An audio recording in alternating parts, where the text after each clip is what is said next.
Oh, I see. I'm in. Thank you so much. And so we are now on live on YouTube, and we are using StreamYard to continue our discussion or our activity regarding the discussion about DepEd Order 31 series of 2020, and that's the interim guidelines on classroom assessment, which will be used for this school year 2020-2021.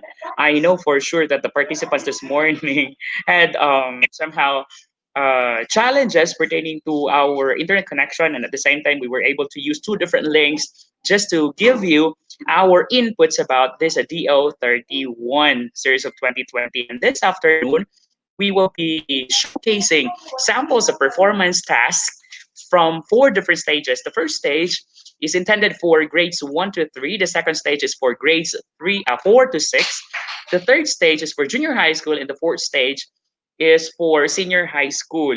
And I suppose our audience right now on YouTube are mostly from Araling Panlipunan and ESP, because you were guided with a memorandum prepared by our CID through our chief, Dr. Beverly Daog Daog, that today our expectations for the participants, our expected participants are from those areas, subject areas, AP and ESP. And at the same time, I suppose this afternoon we will also be joined by our PSDSS and some of our education program supervisors. So this afternoon we have these presenters. For stage one, we have Marilyn de los Santos and Umaria Grande. And for stage two, we have Irene Kababat and Emily Icalinos. For stage three, Ma'am Risa May Binag and Sir John Milan. And for stage four, we have Sir Jay Baliar. Um, we will be showcasing samples as an application of the learnings or the inputs that we got from this morning's discussion. So without further ado, let me give you our first presenter, a master teacher from Ramon Magsaysay Central Elementary School. Please do help me welcome through a virtual club our first presenter, Ma'am Marilyn D. De Los Santos.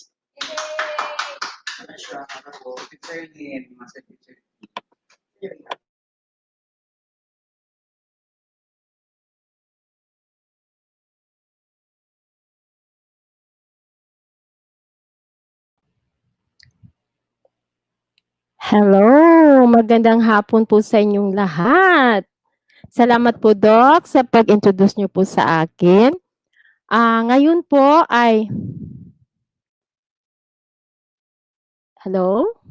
Nakita na po ba ako sa screen? Okay, ngayong araw na ito ay tatalakayin ko ang halimbawa ng performance-based assessment ng Araling Panlipunan Grade 1. So allow me to share my screen.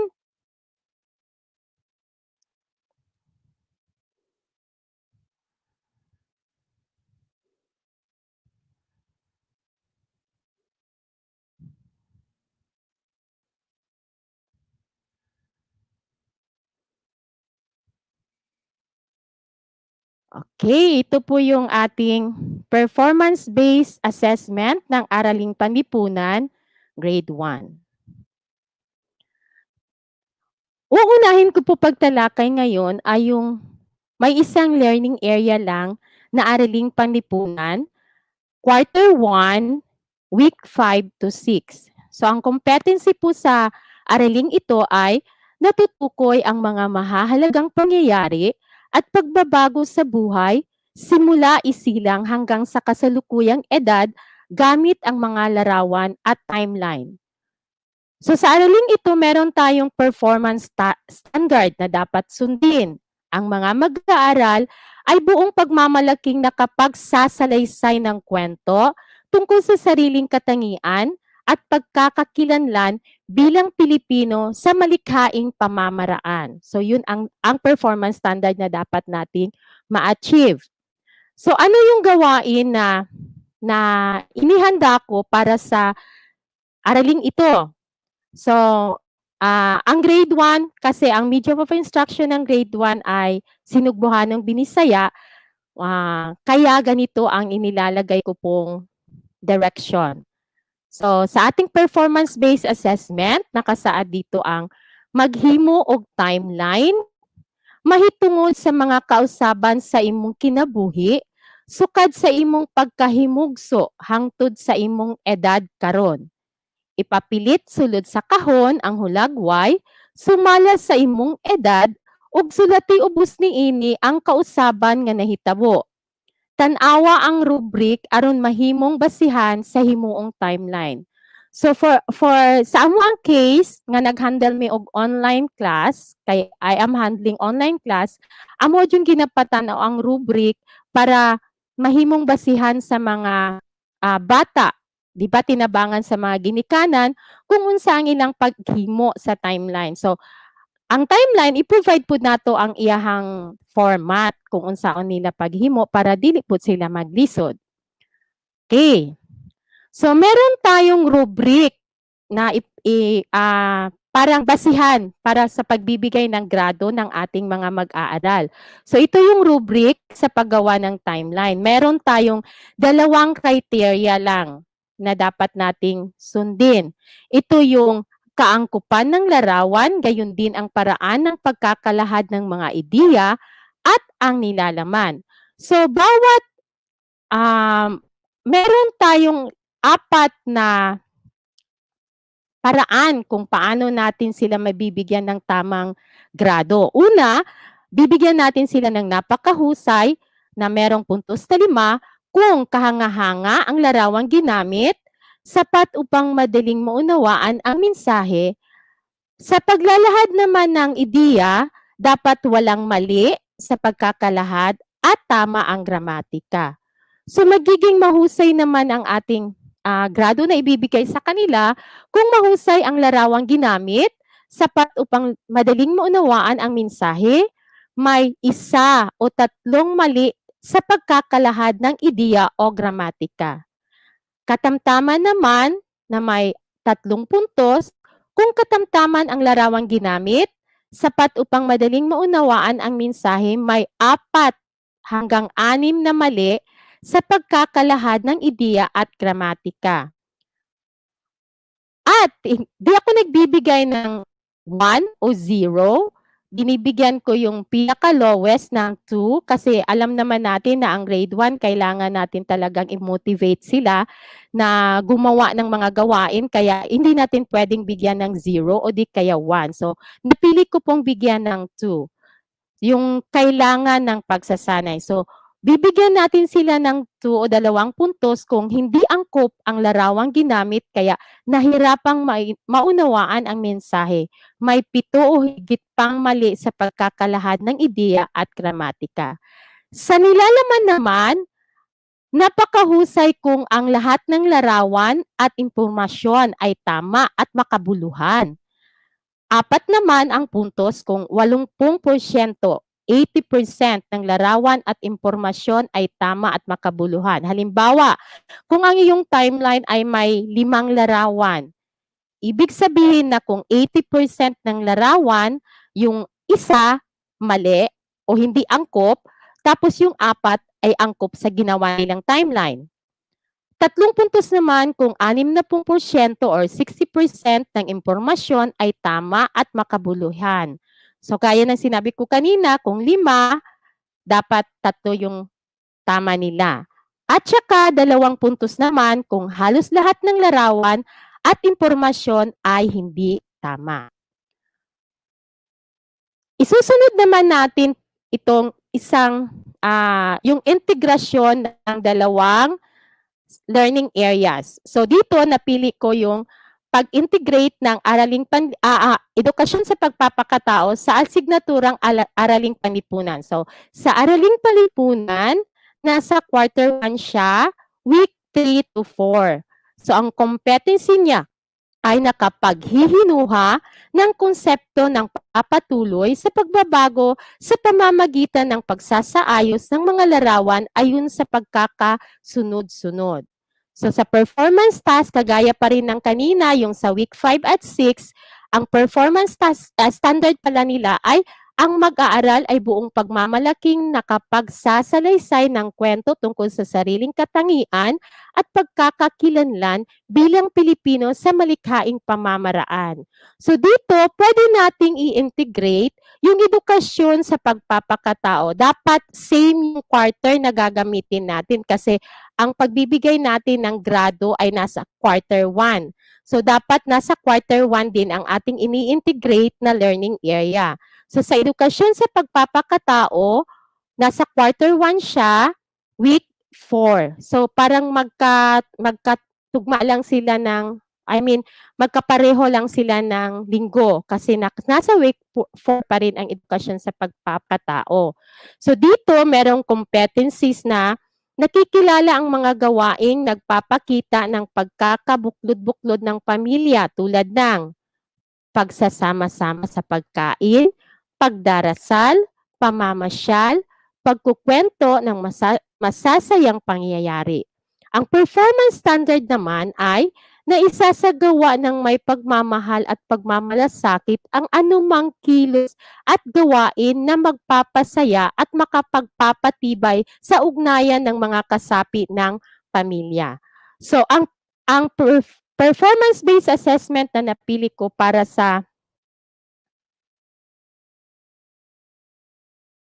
ba yan? Dali. Ang performance-based assessment dito ay mangita og 5 ka hulagway nga nagpakita og mga kausaban sa imong kinabuhi. Isugilon ang mga kausaban nga nahitabo sa matag hulagway. I-record sa maong sugilanon sa video. Tan-awa ang rubric nga maoy basihan sa imugna nga video. Kay pangutana, ma'am, unsaon na lang kung wala sila'y gadget? Unsaon na lang kung dili sila maka-record og video? So, pwede nato siyang i-modify. Same, mangita gihapon sila hulagway, pero pwede nato siyang ipahimo og collage. Instead nga ihimuon nato siyang video presentation na ilang isugilon didto kung unsa ang mga kausaban nga nahitabo sa matag hulagway, pwede nilang ihimuong collage ang ilahang mga pictures. Nya pagkahuman sa ubos ni ana, pwede nila dito isulat ang mga kausaban nga nahitabo sa mga hulagway nga ilahang gibutang. So dito sa aking performance-based assessment, meron akong rubric na para makapagbigay ng tamang grado sa bawat video na ginawa ng bata. So, meron tayong pamantayan na 3 o criteria, yung pagmamalaki sa pagsasalaysay. Kailangan talaga yan siya. Parang proud na proud siya na yun ang ginawa niya. Tapos, meron din ditong organisasyon at pagkuha ng atensyon. So, binigyan ko ng 4 na puntos ang mahusay kung makikita ang pagiging sinsero ng tagapagkwento sa bawat salitang kanyang binibitawan.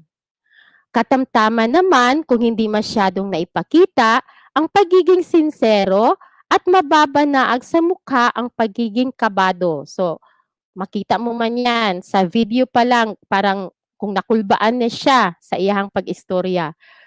2 puntos naman kung kailangan ng pagsasanay, ang mga damdaming nakalahad sa kwento ay hindi nakitaan ng ekspresyon ng mukha ng tagapagkwento. Organisasyon.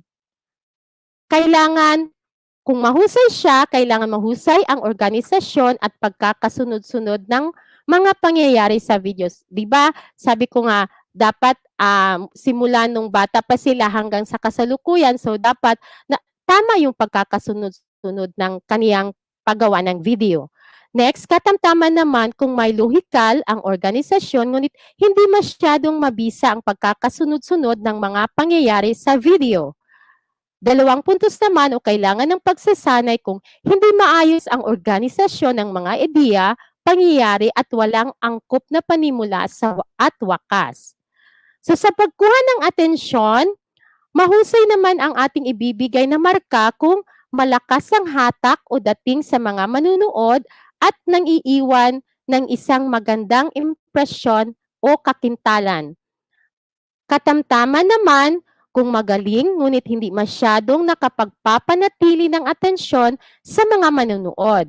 At kailangan ng pagsasanay kung hindi nakakapukaw ng atensyon sa mga manunood at kailangan pang pag-ibayuhin. So ito yung dalawang halimbawa ng performance-based assessment ng Araling Panlipunan Grade 1 na may integrasyon sa edukasyon sa pagpapakatao. Maraming salamat po sa pakikinig.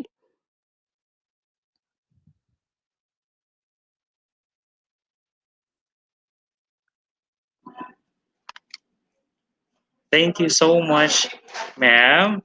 That was great, and we will try to see if there will be comments coming from our viewers from YouTube. Well, anyway, I have seen that medyo delayed yung sa YouTube natin na um, yung pag-stream natin sa YouTube. And well, later on, we can just go back and answer those questions. And Yes po. okay, so this time we will continue with the second presenter. And our second presenter is still from Ramon Magsaysay Central Elementary School. Our second presenter is no other than Ma'am Omaira S. Grande. Ma'am Omaira, I hope you're around to for this is your time to present your sample.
Hello? Yes, hi. I think we have problem with the screen of Ma'am Grande. And while waiting na ma-fix yung screen ni Ma'am Grande, we'll try to entertain first a question coming from this is supervisor, Ma'am Cherry Oliva. She wanted to be clarified kung ang AP ba, ang medium ng instruction ay binisaya man. Much better siguro kung binisaya po ang rubric para mas masabtan sa mga bata. Yes, that is it's a good suggestion. Yes, that's a good suggestion po, Ma'am Cherry. And actually, yung ginawa ng presenter natin this afternoon, binisaya ang instruction of the task, but the rubric is in Filipino, right? Most of the items na ilagay doon sa rubric natin ay mga kinuha lang din sa mga sample rubrics daw. And it is a good suggestion that we can use the vernacular or binisaya para sa rubric natin. However, um, it should be clear as well that these rubrics should be explained sa mga parents natin. And I suppose our parents can understand for grade 1, kasi grade 1 yung AP1, no? Araling Panlipunan 1 yung una. And I do hope that parents who can really understand well, even if it's in Filipino. But as suggested, pwede po na gawin natin na ang rubric ay in Binisaya. Okay? Pwede po.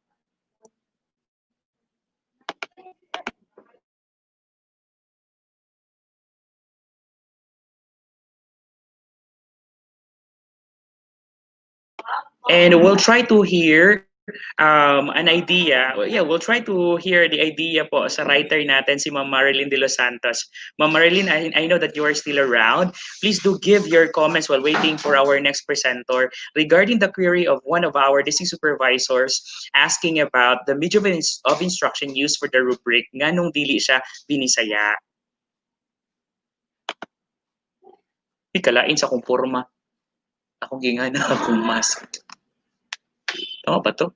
Siya, pasod na si Mama Marilyn siya.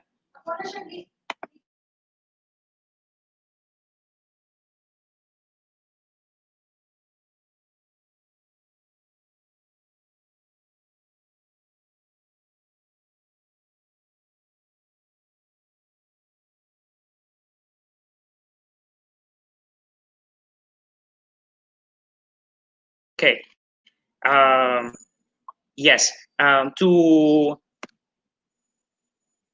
Ma'am Marilyn de los Santos, I think she already gave her support, her opinion, saying yes. So yung sinabi ko, same na rin yun sa I suppose, sa ano niya, sa opinion din na naibigay ko kanina. So I think our next presenter is ready. And as again, our next presenter is Ma'am Umayra Grande from Ramon Magsaysay Central Elementary School to give you another example of performance tasks from stage 1, grades 1 to 3 level. Here is Ma'am Umayra Grande.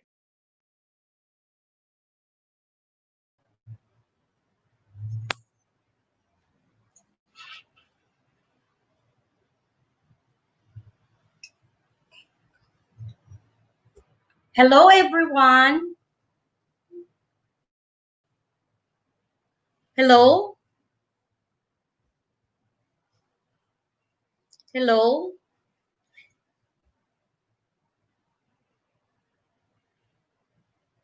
Ako. Hello, ma'am. Ma'am Umayra, hindi po makita yung screen. Hindi po available yung screen mo, but your voice can be heard.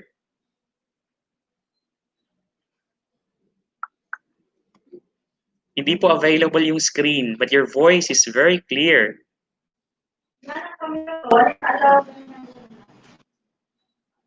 Okay pa. While fixing that one, I suppose it would be good to use our time for our next presenter. Ma'am Umayra, okay lang po ba? We'll proceed to our next presenter. Okay, our next presenter will be presented by our Education Program Supervisor in charge in ESP. Here is Ma'am Ronelyn Nieves to introduce our next presenter.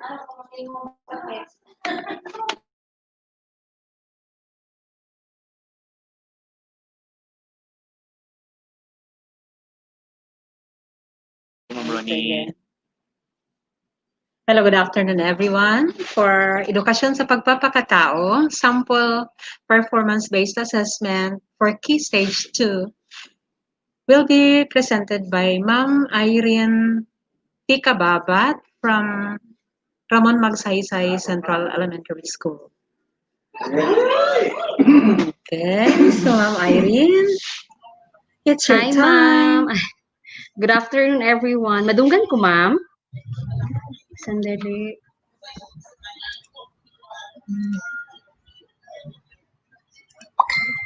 Okay. Hello, good afternoon. Wala. Okay. Share.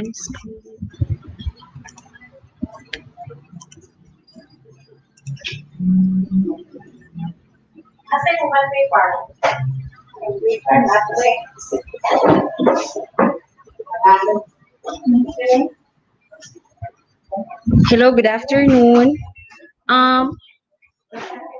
Sir, unsang pagkuha na ni sa slide? Nakita na siya?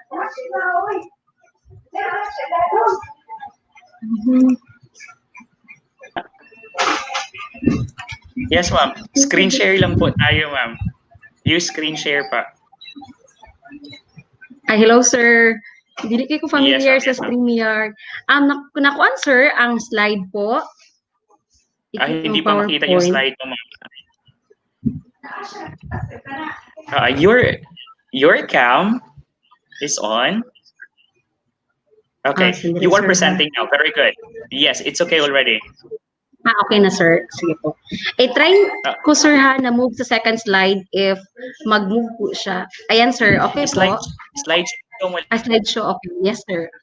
Oh, yes. I-slideshow mo lang. Yes. It's well and good. Thank you, sir. Okay, once again, good afternoon, everyone, to our apps and to my co-teachers and co-presenters. Good afternoon. So I will be presenting the performance-based assessment under Edukasyon sa Pagpapakatao 6. Okay, here, ang atin pong performance-based assessment ay of course nakabase or it's being anchored doon po sa ating performance standards.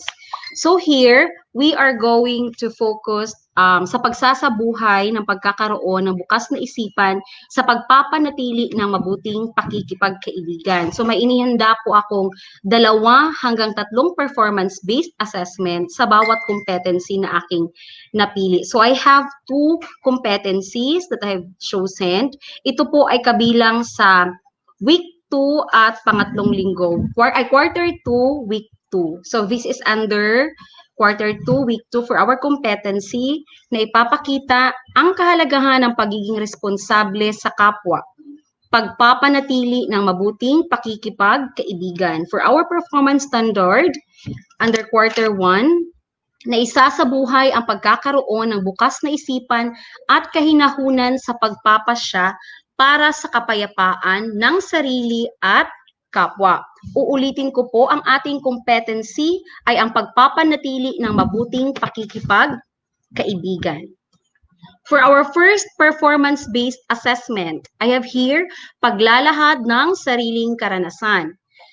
So, paano mo maisasabuhay ang pagkakaroon ng bukas na isipan upang maipakita na ikaw ay isang mabuting kaibigan sa kabila ng inyong pagkakaiba? Maglahad ng iyong sariling karanasan at isulat ito sa isang malinis na papel. So, kung ito po ay ating susuriing mabuti, pag sinabi po kasi na performance-based standard, alam po natin na kasali na dito ang mabigyan na pagkakataon ang bawat mag-aaral na mailahad ang kanilang sariling karanasan, own experiences. Though ito po ay kabilang sa pagsulat, pero nakadepende po kasi sa kung gaano kabigat o kalalim ang maaaring sagot ng mga mag-aaral. At dahil nga ang bawat isa ay may kanya-kanyang experiences o karanasan na maaaring iba sa kanilang kaklase. So that is for our first performance-based assessment under mabuting pagkakaibigan. Next is another performance-based assessment. So maaari po ditong pumili ang mga guro. Pangalawa, gumawa ng isang gratitude chart. So sa unang bahagi, unang kahon, kaibigan na nais mong pasalamatan. So here in this part, students are going to identify names or list of friends, kung sino yung kanilang mga kaibigan na gusto nilang pasalamatan. Pangalawang bahagi, bagay na nais mong ipagpasalamat o bagay na nais nilang ipagpasalamat. Sa panghuli, paano mo siya pasasalamatan sa mga bagay na kanyang nagawa para sa inyong pagkakaibigan, lalo na sa mga oras na siya ay nandyan para sa iyo at handang dumamay. So para po sa ating pangalawang performance-based assessment, dito po ay hugot ang mga mag-aaral mula sa kanilang karanasan. Dito rin po masusukat kung paano nila mabibigyan ng halaga ang kanilang mga kaibigan. Ito po ay kabilang sa sinasabi natin o tinatawag nating HOTS or yun pong higher order thinking skills. Next is another performance-based assessment sample, pagkakaroon ng dula-dulaan. So here, may larawan na ipapakita ang guro, bigyang pansin. So ang istorya o ang kwento sa likod nito, masayang naglalaro si Ana ng bola sa loob ng kanilang bahay. Habang nanunood naman ng telebisyon ang kanyang kapatid na si Ben. Nang hindi sinasadyang, nabasag ni Ana ang florera ng bulaklak. So ang maaaring ibigay na panuto ng guro, mula sa ibinigay na sitwasyon, magkaroon ng isang dula-dulaan upang maipakita kung paano mo maisasabuhay ang pagkakaroon ng bukas na isipan upang maipakita ang pagiging matapat anuman ang kalalabasan ng iyong desisyon. So here, ito po ang competency. So, still under quarter 2, week number 3. Ito po ay mayroong competency na ipapakita ang kahalagahan ng pagiging responsable sa kapwa, pagiging matapat. So kanina po ay pagiging mabuting kaibigan at ang pangalawang competency po ay kung paano maipapakita ng ating mga mag-aaral ang pagiging matapat o ang katapatan. Pangalawang performance-based na maaaring piliin rin ng guro. Ito po lahat ay mga samples po lamang. So gabay para sa pagbuo ng tula. Bilang mag-aaral, paano mo maipakikita ang pagiging responsable sa kapwa gaya ng pagkamatapat. Okay. Third example under performance-based assessment sa pagiging matapat. This is through online debate via Zoom or Google Meet. Depende po kung ano yung preference ng ating mga guro at mag-aaral. So, ang sitwasyon, ikaw ay mayroong matalik na kaibigan simula pa noong unang baitang ninyo sa elementarya. Palagi kanyang ipinagtatanggol sa lahat ng nangaaway sa iyo. Minsan, binibigyan kanya ng baon at pinapahiram ng pera. Parang kapatid na ang turing ninyo sa isa't isa. Hanggang isang araw, nakita mo na kinuha ng iyong matalik na kaibigan ang kwaderno mula sa mesa ng inyong guro. At kinuhanan niya ito ng larawan gamit ang cellphone nito. Alam mo na ang kwadernong iyon ay naglalaman ng lahat ng mga kasagutan para sa darating na final exam sa ika-6 na baitang. So may dalawang pangkat na pagpipilian dahil nga ito ay isang debate. So una, sasabihin ang totoo sa guro kahit alam mong maaaring masira ang inyong ilang taong pinagsamahan at maaaring hindi makapagtapos ng elementarya ang iyong kaibigan. Ang pangalawa, hayaan na lamang ang matalik na kaibigan sa ginawa nito. Nang sa ganon, hindi masira ang pagkakaibigan ninyo. So ang pagsasadula ay maaaring gawin ng mga mag-aaral sa kani-kanilang bahay. Lalo na ngayon na we are into the new normal, walang face-to-face na mangyayari. So maaaring isali kung sino man ang kasama sa loob ng bahay o tahanan. So again, this is an example of HATS kasi it involves critical thinking and decision making. And aside from that, also their creativity will be tested. Next, ito po yung mga rubrics na maaaring sundin at gamitin ng ating mga guro. So para sa paglalahad ng sariling karanasan, ang mga pamantayan, nilalaman, makatotohanan ang sitwasyong inilahad. So ang rubrics po ay magiging gabay natin sa kung paano po natin sila bibigyan ng puntos. So 3 points or 3 puntos kung ito ay magaling, 2 kung katamtamang galing, at 1 naman or 1 point para sa nangangailangan ng pagsasanay. So 3 puntos kung nakabatay sa sariling karanasan ang sitwasyong inilahad. 2 puntos nakabatay sa karanasan ng iba ang sitwasyong inilahad, at 1 point kung walang sitwasyong inilahad. Malinaw at maayos, pangalawang pamantayan, ang pagkakasunod-sunod ng presentasyon ng katuwiran. So hindi masyadong malinaw at maayos. Ito pong hindi, sorry, marginal error. Malinaw at maayos, wala po yung hindi masyadong. Malinaw at maayos ang pagkakasunod-sunod ng presentasyon ng katwiran. That's 3 points. 2 puntos, nakalilito ang pagkakasunod-sunod ng presentasyon ng katwiran, at 1 point, hindi akma ang mga katwiran sa sitwasyon. Ang pangatlong pamantayan, may konkretong plano ng solusyon kaugnay sa sitwasyong or ng sitwasyong inilahad. So naipakita ang gagawing paraan sa pagsasakatuparan ng solusyon, 3 puntos. 2 puntos kung hindi masyadong malinaw ang solusyong inilahad.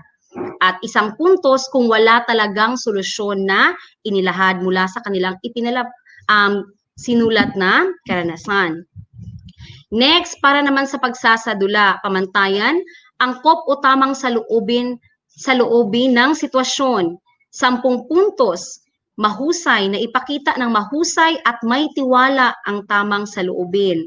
5 puntos kung naipakita ng maayos, ngunit may pag-aalinlangan ang tamang saloobin sa sitwasyon. At 3 puntos kung hindi naipakita ang tamang saloobin sa sitwasyon. Pangalawang pamantayan, pagkamalikhain at imahinasyon. So 10 puntos kung ang imahinasyon at mga kasangkapang ginamit ay nagpahusay sa presentasyon. Ang imahinasyon at mga kasangkapang ginamit ay katamtamang nagpahusay sa presentasyon, 5 puntos. At 3 puntos kung ang imahinasyon at mga kasangkapang ginamit ay hindi nagpahusay sa presentasyon. Panghuling pamantayan, paggamit ng mga di-verbal na komunikasyon o pahiwatig tulad ng boses, modulated voice ba sila, maririnig ba, malakas, mahina, kumpas or galaw ng mga kamay, at saka eye contact. So 10 puntos para kung ito ay mahusay, ang iba't ibang de-verbal na pahiwatig at ginamit sa karampatang paraan. 5 puntos naman kung kasiya-siya ang iba't ibang de-verbal na pahiwatig at ginamit sa katanggap-tanggap na paraan. 3 puntos kung ang mga di-verbal na pahiwatig ay hindi naging maayos at hindi ginamit sa nararapat na paraan. Rubrics naman para sa pagbuo ng tula, 2 pamantayan, meron po tayo, ang pagkabuo at nilalaman. So, 15 puntos, angkop at wasto ang lahat ng salitang ginamit sa pagbuo ng tula. 10 puntos kung may ilang salitang ginamit na hindi angkop at wasto.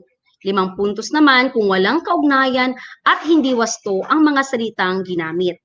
Para sa pamantayang nilalaman, 15 puntos kung mabisang na ipahayag ang mensahe at ng pagiging matapat. At 10 puntos kung hindi gaanong naipahayag ng mabisa ang mensahe ng pagiging matapat. At 5 puntos kung hindi talaga naipahayag ng mabisa ang mensahe ng pagiging matapat o katapatan. Para sa rubrics ng debate o ang pagtatalo, mga pamantayan, paksa o kaisipan, walang mainam na kaisipang ipinahayag tungkol sa paksang katapatan. May naipahayag ng 2 hanggang 3 kaisipan ang nabanggit tungkol sa paksang katapatan.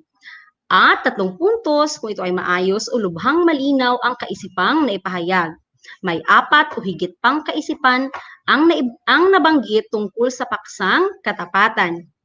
Pangangatwiran, walang sapat na katibayan ng pangangatwiran, 1 puntos. 2 puntos kung walang gaanong iniharap, at 3 puntos kung may sapat na katibayan na iniharap sa pangangatwiran. Pangatlong pamantayan, pagpapahayag o pagsasalita. 1 puntos lamang kung ito ay mahina at hindi na maunawaan ang sinasabi. 2 puntos kung mahina ang pagkakapahayag, ngunit may pang-akit sa nakikinig ang boses o pagsasalita. At 3 puntos kung ito ay maayos ang pagkakapahayag na may pang-akit sa nakikinig ang boses o pagsasalita. Sa pamantayang pagtuligsa, 1 puntos lamang kung walang naipahayag tungkol sa sinabi ng kabilang panig. 2 puntos kung may 1 o 2 malinaw na pahayag tungkol sa ipinahayag ng kabilang panig. At 3 puntos kung may 3 o sapat at malinaw na pahayag tungkol sa ipinahayag ng kabilang panig. Panghuling pamantayan, under sa debate, tiwala sa sarili. 1 puntos kung hindi maayos ang pagsasalita dahil maaaring sila ay kinakabahan kaya't nabubulol. 2 puntos naman kung may mahinang nagpagpapahayag dahil naipabatid ng kaunti ang layunin ng panig. At 3 puntos kung lubusang naipahayag ng malinaw at naipabatid ang katanggap-tanggap na layunin ng panig. So marami pong salamat. Diyan po nagtatapos para sa edukasyon sa pagpapakatao, ika-6 na baitang.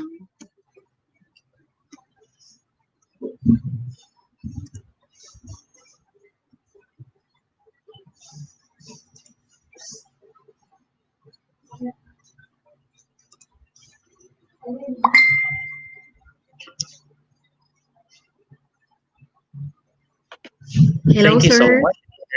Congratulations, and congratulations, Ma'am Irika Babad, for Thank you, that sir. very nice example of a performance task. And I suppose your education program supervisor in charge, Ma'am Ronaldin Nieves, really helped you in crafting that one. To all the viewers on YouTube, please do use the chat box for your questions. We still have Mom Irene online, and I suppose if you have questions, she will give you directly the response to all your queries.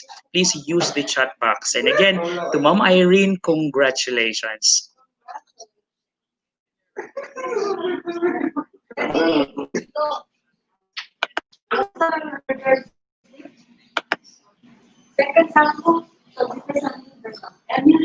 Okay, right now we have here words of congratulations to our presenter from Raquel Sidenio, from Lucille Robledo, and yeah, words of thanks from Ma'am Joy Mabandos. To Ma'am Irene, thank you so much and congratulations.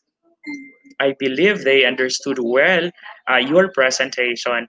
And as again, if you have queries, if you have questions regarding the presentation, regarding the samples being presented, please do not hesitate to write down your comments or queries or questions on the chat box.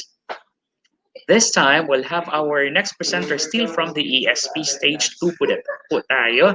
And our next presenter will be introduced to us by the Education Program Supervisor in ESP, Ma'am Ronaldin Nieves.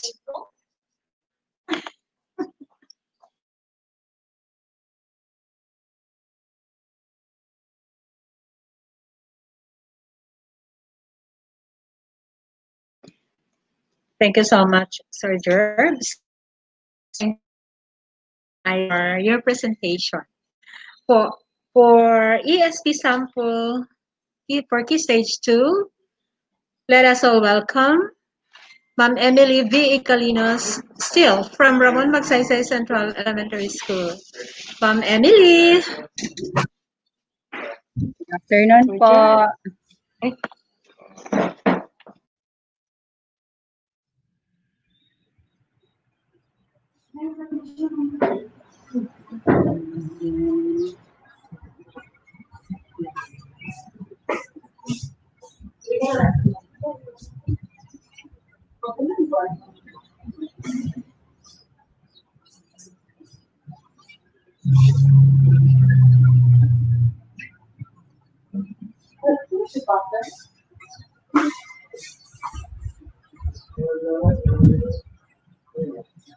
Sabi siya mo ano. Okay, hi! Kumusta, Ma'am Emily? Hi, Ano sir. yung problema natin? Gerbs. Hi! Share your screen. Dili ko kaano. Okay, Dili i-try lang, sir, ha? pressing that one with Dili an ko pa icon, share yung parang screen. computer na icon. Sige, it's good to ask help. Sige, you try asking help from somebody else. Kung may kasama ka dyan na pwede makatulong. Okay, kasama lang kayo ni ma'am. Sige.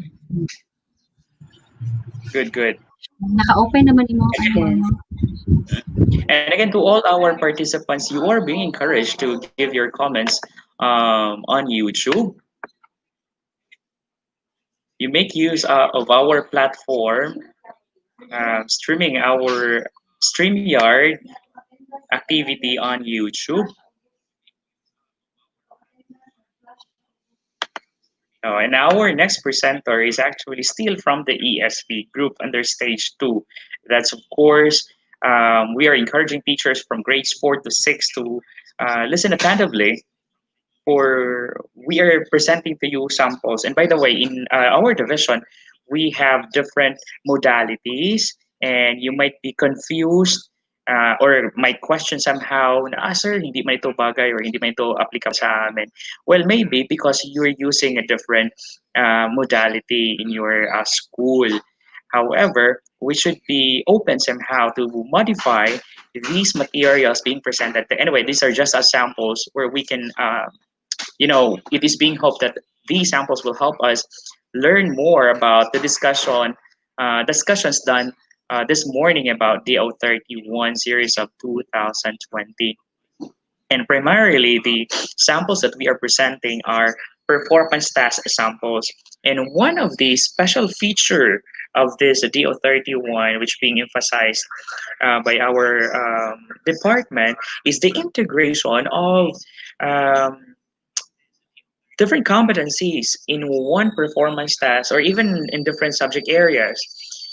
Meaning, there's only one performance task, but of different rubrics, a rubric which can be used for AP, a rubric that can be used for ESP, but of one theme. Okay? Or pwede rin na iba-iba yung competency. Like for example, for ESP, dalawa or tatlong competencies ang nahit natin in one performance task. And that is really encouraging the field from the teachers to make that kind of strategy in making our performance task. Is our next presenter ready? Okay na ba yun si ma'am? Okay, good. Since our next presenter is ready, which was earlier presented earlier by our education program supervisor in ESP, so we'll make use of the screen then for our next presenter.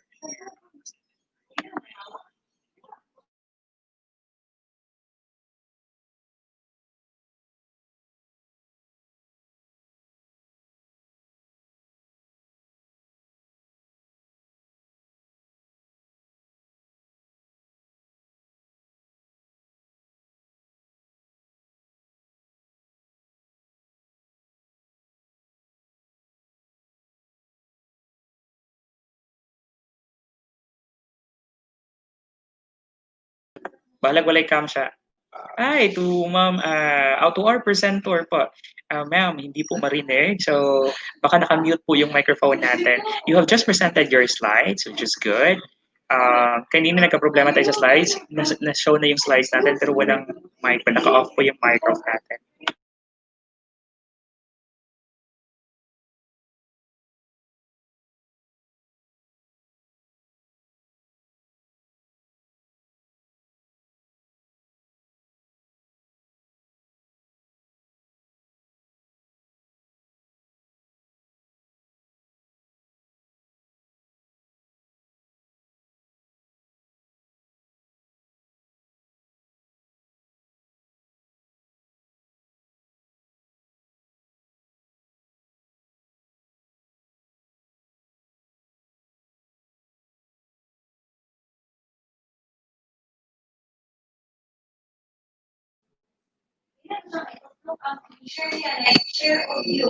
Yes, ma'am. Pakisalin lang din po yung share audio.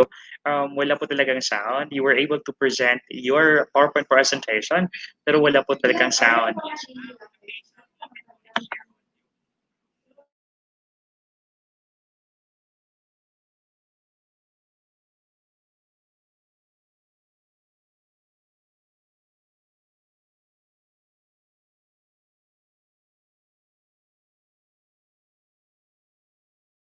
Our next presenter will be discussing to you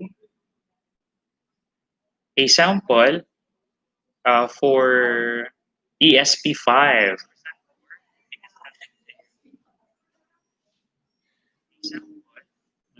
We're still waiting para sa para sa audio ni ma'am.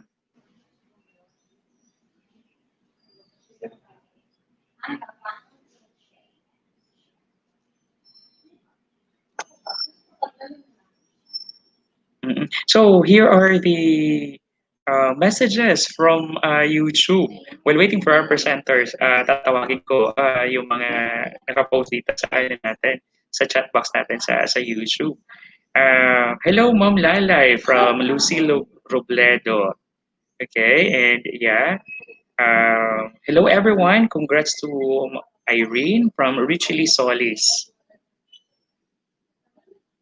Yes, we're still waiting po for our next presenter. Sana po makapasok kaagad yung next presenter natin. I know they have prepared for this event. They really have prepared for this event with the materials, sample performance task, coordinated with their partners, with their in charge of the particular subject. And today, this afternoon, AP at saka ESP pa lang yung nakaschedule. But tomorrow, we will be having more subjects For tomorrow, December 2, we will have MTB, English, and Filipino. So tatlo tayo bukas, tatlong subjects, yung magpe-present ng samples. And then, on December 3, samples coming from math and TLE groups will be presented December 3. And on December 4, samples from science and MAPE will be presented. Iba-iba po yung mga teachers na magpe-present. And as I've said earlier, there will be 4 stages that will be presenting. I mean, 4 stages po yung presentation natin, categorized in 4 stages. The first stage are samples coming from grades 1 to 3. The second stage are samples coming from grades 4 to 6. And the third stage are samples coming from junior high school. And for the fourth stage will be from the senior high school. Ready na ba yung ano natin? Ready na ba yung tawag nito? Yung presenter natin? Okay, hindi pa ready. Pasensya na. You know what? We really met a lot of challenges today. This morning, we didn't expect na nag-limit na pala ng 100 yung Google Meet. So, yung expected participants of more than 200 was divided into 2 different links. And yung mga speakers natin, from one platform to from one link to the next link, nagbibigay sila ng mga discussions. And at the same time, we also had some problems with the internet connection this morning, and we really have to make use of the internet cable, para mas malakas yung internet signal, yung connection namin. And this morning as well, nagkaroon din tayo ng mga issues regarding the use of microphone and video or camera. Hindi alam ng mga participants kung paano i-off yun, and which it's something that we just have to consider. It's part of the new normal. Kaya ang ganda ng message ni Ma'am Cherry sa akin earlier. Babasahin ko. Sabi ka ni Ma'am Cherry kanina, ito, napakaganda ng line na sinabi niya. Sabi niya, ato lang i-accept kay ang dili mo adjust or mo accept sa new normal, mahimo man daw nga new abnormal. O, di ba? May ganun pala siguro, new abnormal. So we just have to accept that one. Anyway, okay. Is our presenter ready? Ready na ba siya? Okay. Okay, since hindi pa ready, medyo may pinifix pa yung next presenter natin. So, I think we have to move to our next presenter. Ma'am Ronilyn?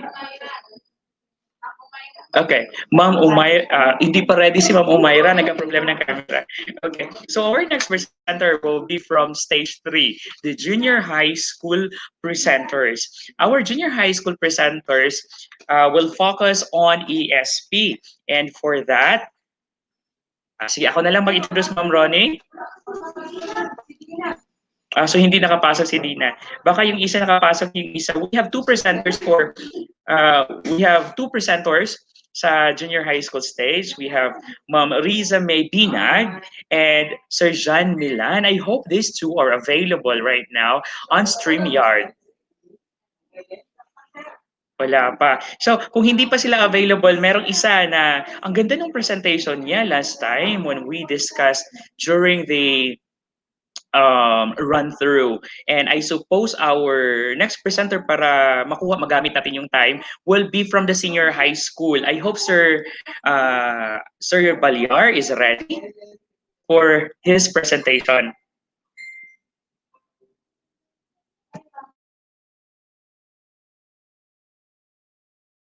So our next presenter is Sir J. Balyar. Sir J. Balyar is a teacher 1 from Mati National High School. Please do help me welcome with a virtual clap. Please do welcome Sir J. Balyar for his performance task sample.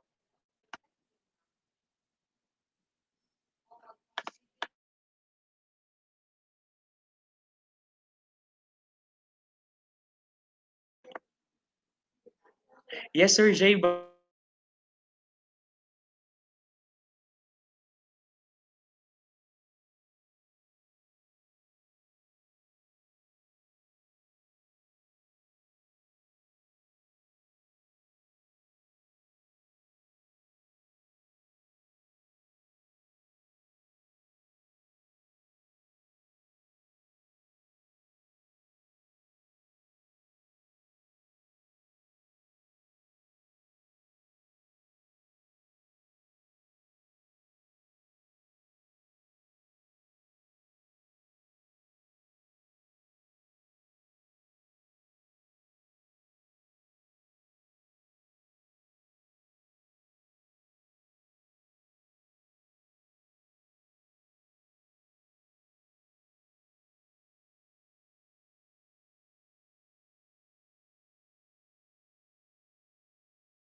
Oh, grabe talaga yung mga challenges natin ngayon, di ba?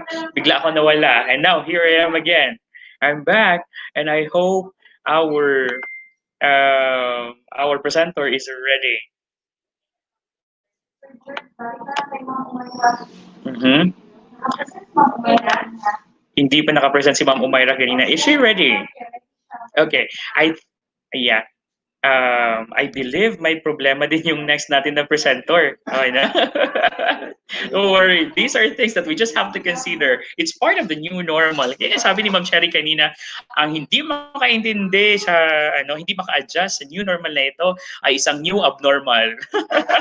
May ganun ba? Well, we don't know.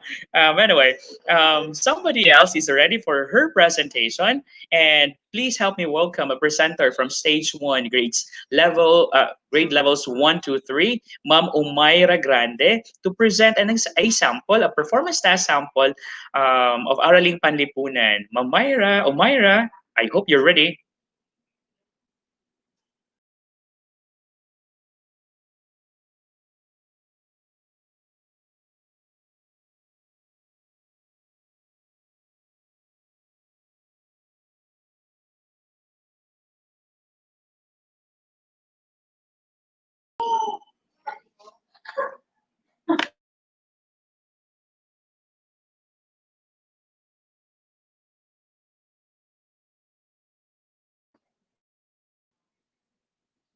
Yeah.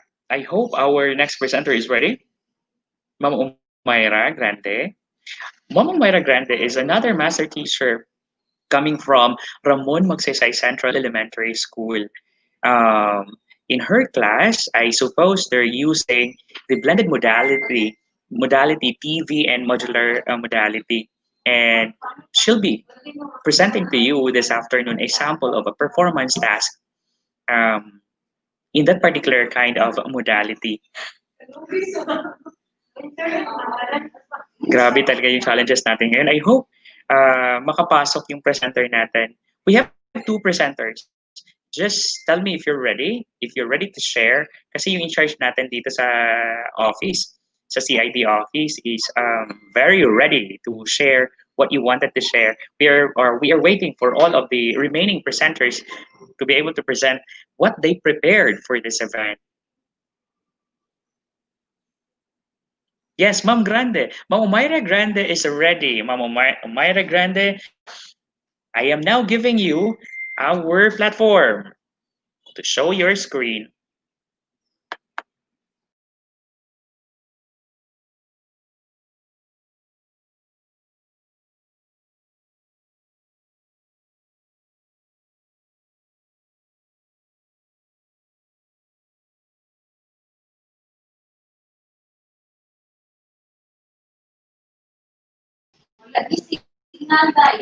Yes. Ma'am Umayra, wala pong boses. Baka nakamute yung mic mo, ma'am.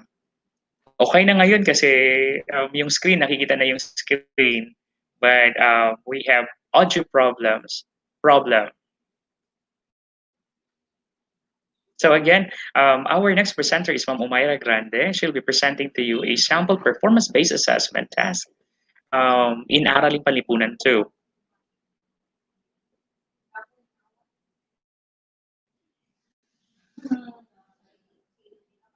Check mo lang po yung microphone mo, ma'am. To all our viewers, YouTube viewers, thank you so much for still being with us.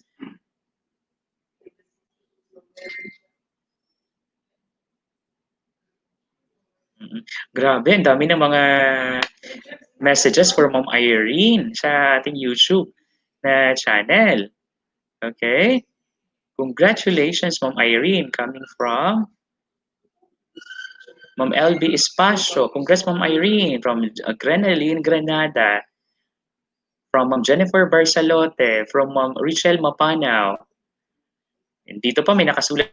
Congrats, Ma'am Irene, so proud of you, from Ma'am Jainal Ismael.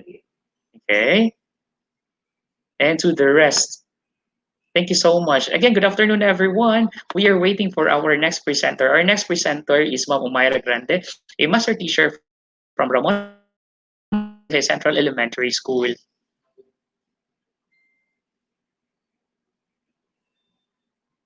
Parang may problema yata si Ma'am Umaira sa audio niya.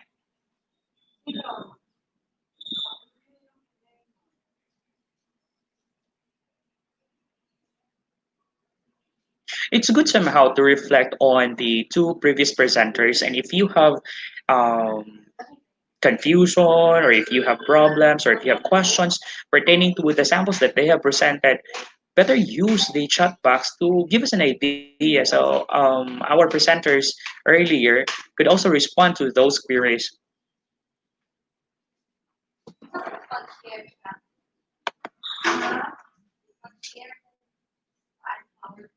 Mm.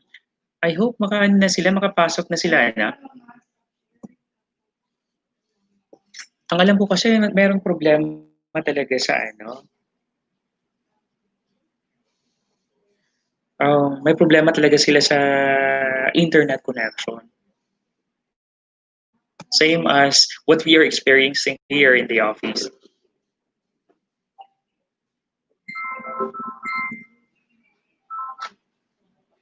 Yes, hello, ma'am.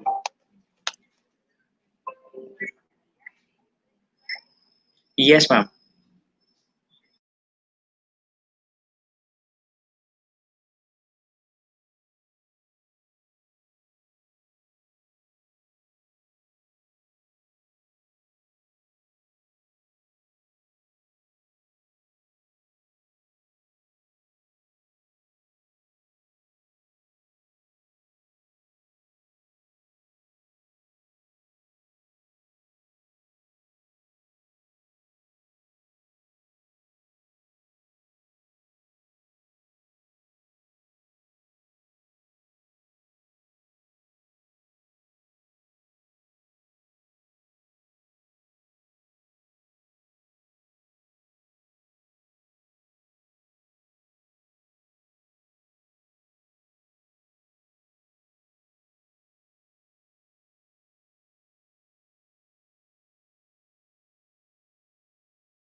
Thank you, sir. Wait na, sir.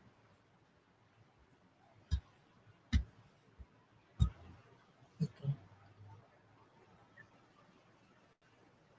Okay na, sir?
Lalaki?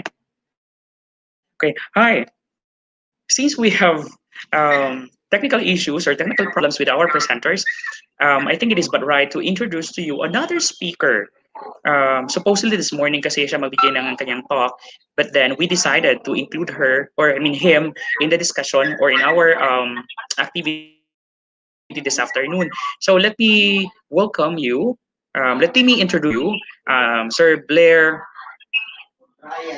Ryan Torres, to give you a discussion, which has a connection with our um, activity this afternoon. Here is Sir Blair Torres.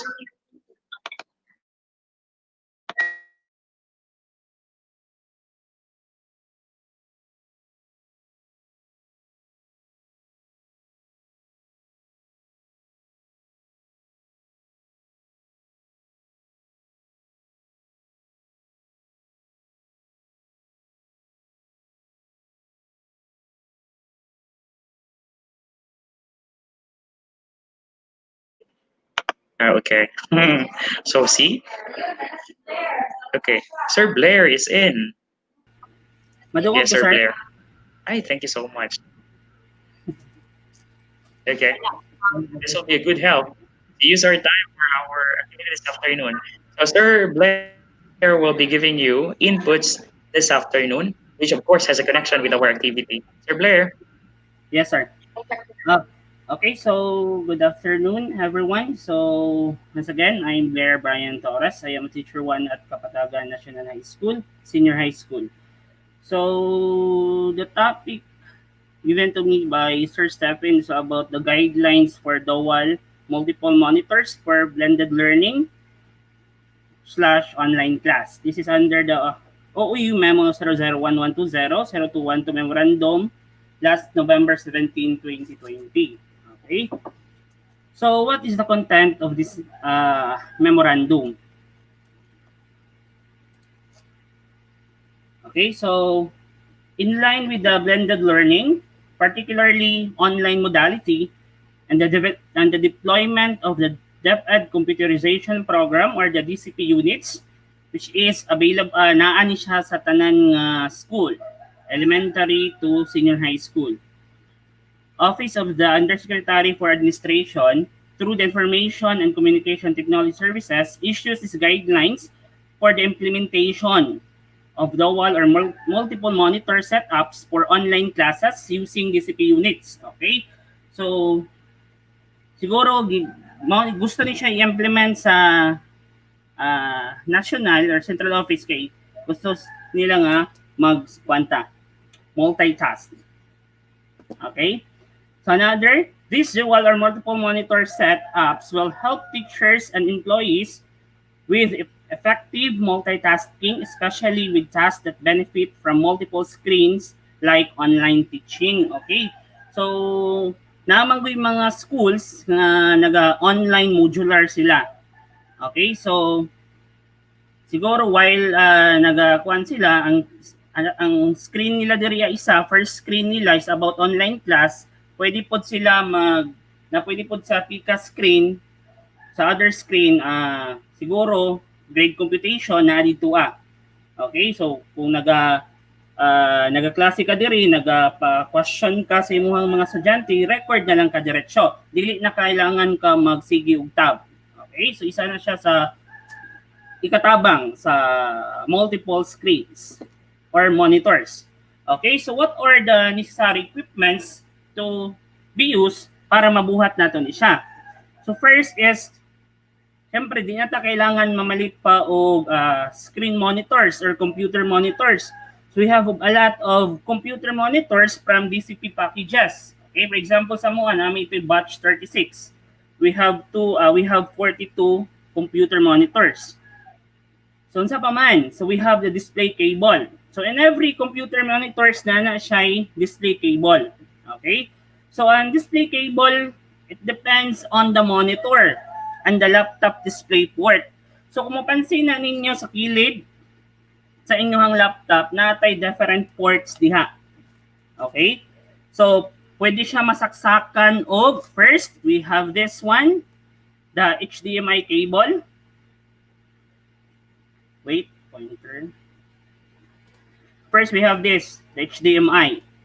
So, kasi nang uban or some, not so familiar with the HDMI cable, so nakipicture si pakita o niya, mini na micro. Okay, managkagamay. Next, we have the common, ginagamit nato. Ikan pa sa una, which is the VGA cable.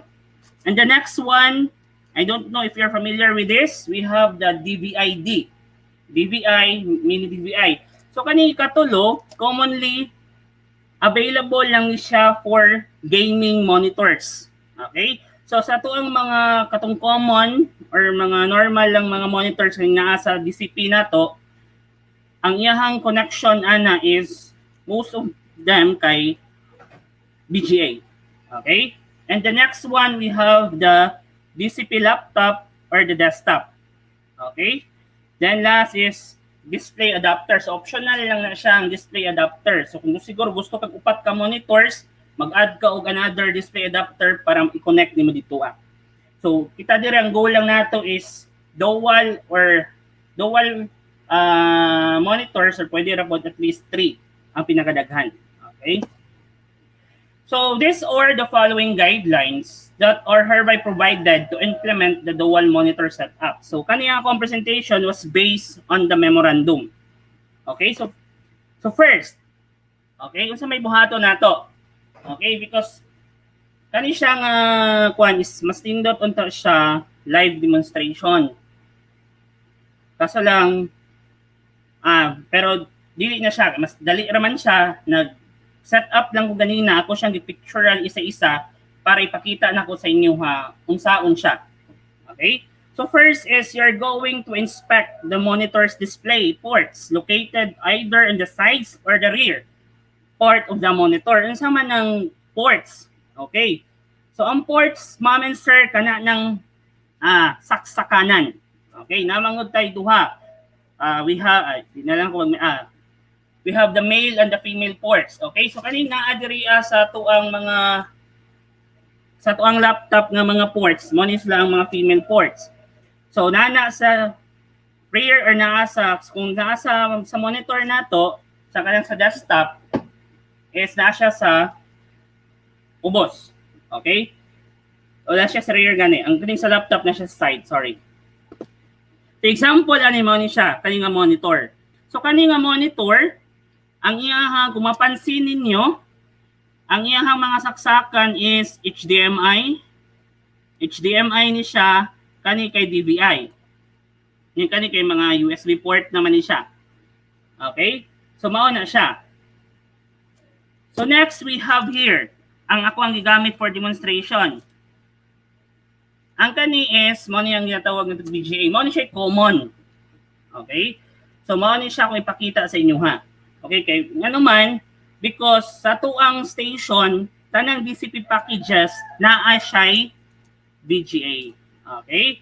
So na siya VGA port. So mo na siya ato ang i-perform. Okay? So number 2. After determining, nakabalo na ka kung unsa nga port ang imuhang gikinahanglan. Kani, kita na ka. So after determining which display port is present, kung say naa, for example, ang naa nimo kay VGA, so insert the appropriate display cable to its corresponding display port. So mao ni siya ato ang mga common display interfaces. So naatay meaning nga VGA because naman tay katong gamay nga version sa common nga VGA nato nga kuan. So niya mo ni siyang mini, so mo ni itong VGA. Mo ni siya common katong color blue bitaw sa likod, usahay color black gani siya. Color black ang iyang port pero katong adapter nga imo isaksa color blue gito siya. Usahay na po siya color white, na po color black. Okay? So next we have the DVI. DVI. So kani sila, kaning duha, available lang ni siya, di ni siya available sa tuang kuan. Sa tuang DCP. Unless ang atuang DCP high-end ang iyahang graphics card. Okay? High-end iyang graphics card. Sa monitor di siya available pero sa available lang na siya sa likod sa atuang system unit. Okay? Pag naay high-end nga graphics card. Og sa monitor pod nga for gaming, available na siya. Okay? So medyo pagyani siya kay pag DVI manggod ang iyahang resolution taas kayo. Nag-start na siya sa 2K to 4K yung resolution. Kani magong mga VGA, nag-start lang siya sa 768 by 1028 ang resolution pag VGA. Maura na siya ang common resolution nga itong magamit sa itong computer. While na DVI, kato gining hayag, tinaw kaayo. Mura ganun itong mamalit taog kuan kanang TV, adito kita sa 4K. Kay kung tanawon pa lang nimo sa display sa picture colorful man kayo. So same lang na sila. So kaning DVI nga mga monitors nga kailangan og DVI nga adapter, nindot pug kayo ni sila og quality sa graphics. Okay? So mo nang commonly for gaming siya. Next we have the HDMI. Okay? So ato sa hayang laptop walay VGA, HDMI, pwede lang gihapon, di ba? Kung mag-connect sa projector nato, duha lang kasagaran tong option. VGA or HDMI. Okay? So dapat tay uban diri Napot tay type C nga connector. Okay, so kung wala man ko type C nga connector, so di na ko siya mapakita unsaon siya pagamit. Do wala gyapon pud ko experience ani. Bag-o man guni siya. Diba? Kasagaran karon sa mga latest phone nato, ang mga charger niya naka type C na. Og some of the laptops, especially sa kaning kuan DCP, naa na siya type C nga port. Okay? So mo na siya. Next, first, mo ni siya ang HDMI cable. So mo ni siya ang atong normal size niya. Dili siya tong gamay nga version. Napa siya gamay aning nga version. Okay? So mo ni siya ang HDMI cable. So tanawan ninyo. So basig kanang do very common naman ni common man kayo ni siya. Kailan na gid mo ani. Next, we have the VGA cable. Okay? So mo ni siya. Color blue lang ni siya. So kung color black na inyong hadya, color white, okay ra na siya. Bahala pag diha sa saksakanan sa inyong laptop color blue, color white, or color black, okay ra na siya. Okay? Basta ato lang timanan teachers, unyag saksak nato, dili nato mabaliktad. Kani bitaw kay mahiwi ang pins sa VGA. Kaya bitaw nagdali ta, saksak na to bisan dili siya masulod, gipugos gyud nato og saksak. Mo na siya hinungdan nga mga hiwi. Gagmay man gud siya nga pin. Okay? So dapat dili siya pugson. So kinahanglan siya kanyo diriya dako nga port, diriya gamay. So mo-match ni siya sa imuhang port pud siya. Okay. The next one we have the DVI. Okay? So mo ni siya DVI. Lahi ra siya sa VGA. Kay naa siya duha ka layer nga mga pins. Okay? So mao na pud ni siya DVI. Next. After ato kabalo na ka kung unsa nga display port available sa imuhang kuan, kabalo ka itong number 2 ganina, dapat kabalo na ka kung unsa nga display port ang imong saksakan. So pagkabalo na ka, number 2 imong pangitaon is unsa imong match ato nga cable. So kung pag ang imuhang available sa imong laptop or sa imong desktop computer is VGA, so dapat ang kwaon po di mo nga adapter is ang VGA pod. Okay? Kay dili man musakar si DVI kay VGA, si VGA kay DVI or kay HDMI. Okay? So next is locate the corresponding display port on the DCP unit that matches the port picked on the monitor's display panel and plug in the cable to its corresponding port. Okay? So, i-plug in nato tong cable or cable adapter dito sa iyang corresponding port. Okay? Example, kani. Kani siya, kani ngayon, mauni ang atuang VGA port. Kani, maupod ni atuang HDMI sa laptop. Okay? So, dapat, kung VGA lang siya, VGA atong cable, dapat diri na din nato siya isaksak. Kaya di magina siya, musakar diri. Okay. Another picture. Example. Ara. Kani. Kani akong gigamit nga monitor. So, VGA siya. Okay. Dapat kabalo taasan to siya isaksak.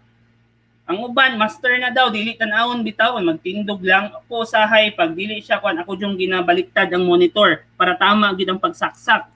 Kay, lisod mangita og BGA, nga BGA lang yung paliton sa tindahan.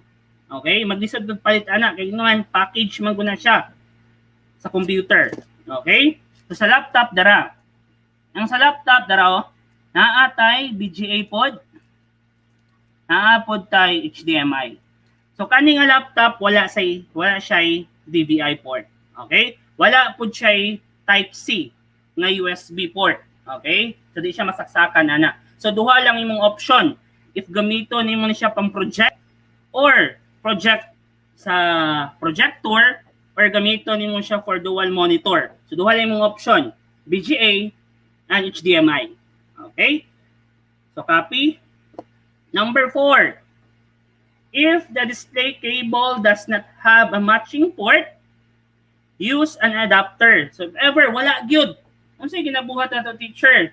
For example, projector. Okay, mao itong common na ginagamit. What if ang available lang is HDMI ang projector? Dayon ang imuhang unit kay VGA. Unsaon na nimo? So unsay ginabuhat nato? Okay, tama. So ang ginabuhat nato, di ba, naata atong converter nga ginatawag from HDMI to VGA and VGA to HDMI. Yes, katong atong gamiton. Kani, example, HDMI to VGA. So kung HDMI lang projector, so ang imuhang input dito ang imuhang input ibutang nimo dito sa kuan, projector kan sa HDMI, so diri siya. Then ang imuhang VGA nga gikan sa imong laptop padulong po diri sa iyang pikas nga tumoy. Daplin ko na. Kani diri. Okay, mo na yung saksak sa projector, kani nga part. Kani pod nga part isaksak nimo sa kani nga part dire saksak nimo sa imuhang VGA cable. So para mag-match na sila. If ever lang kung wala, kung di siya available sa imuhang PC. Okay? PC, personal computer. Okay.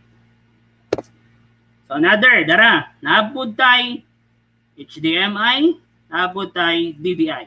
Okay? Depende kung unsay need nimo. Pero wala gid siya. Next. Turn on the monitor and scan for the input incoming from the computer. Okay. Next nimong buhaton na teacher, pag okay na nakaato no, saksak nimo. Pakita na mo picture. So basahon sa nako ni. Turn on the monitor and scan for the input coming from the computer by browsing through the input options of the monitor. If done correctly, the monitor will display a duplicate of the desktop of the DCP unit. Okay. So pag tama daw yung gisaksakan, ma'am sir, sa imuhang cable, tama nga port iyang gisudlan, if done correctly, automatic.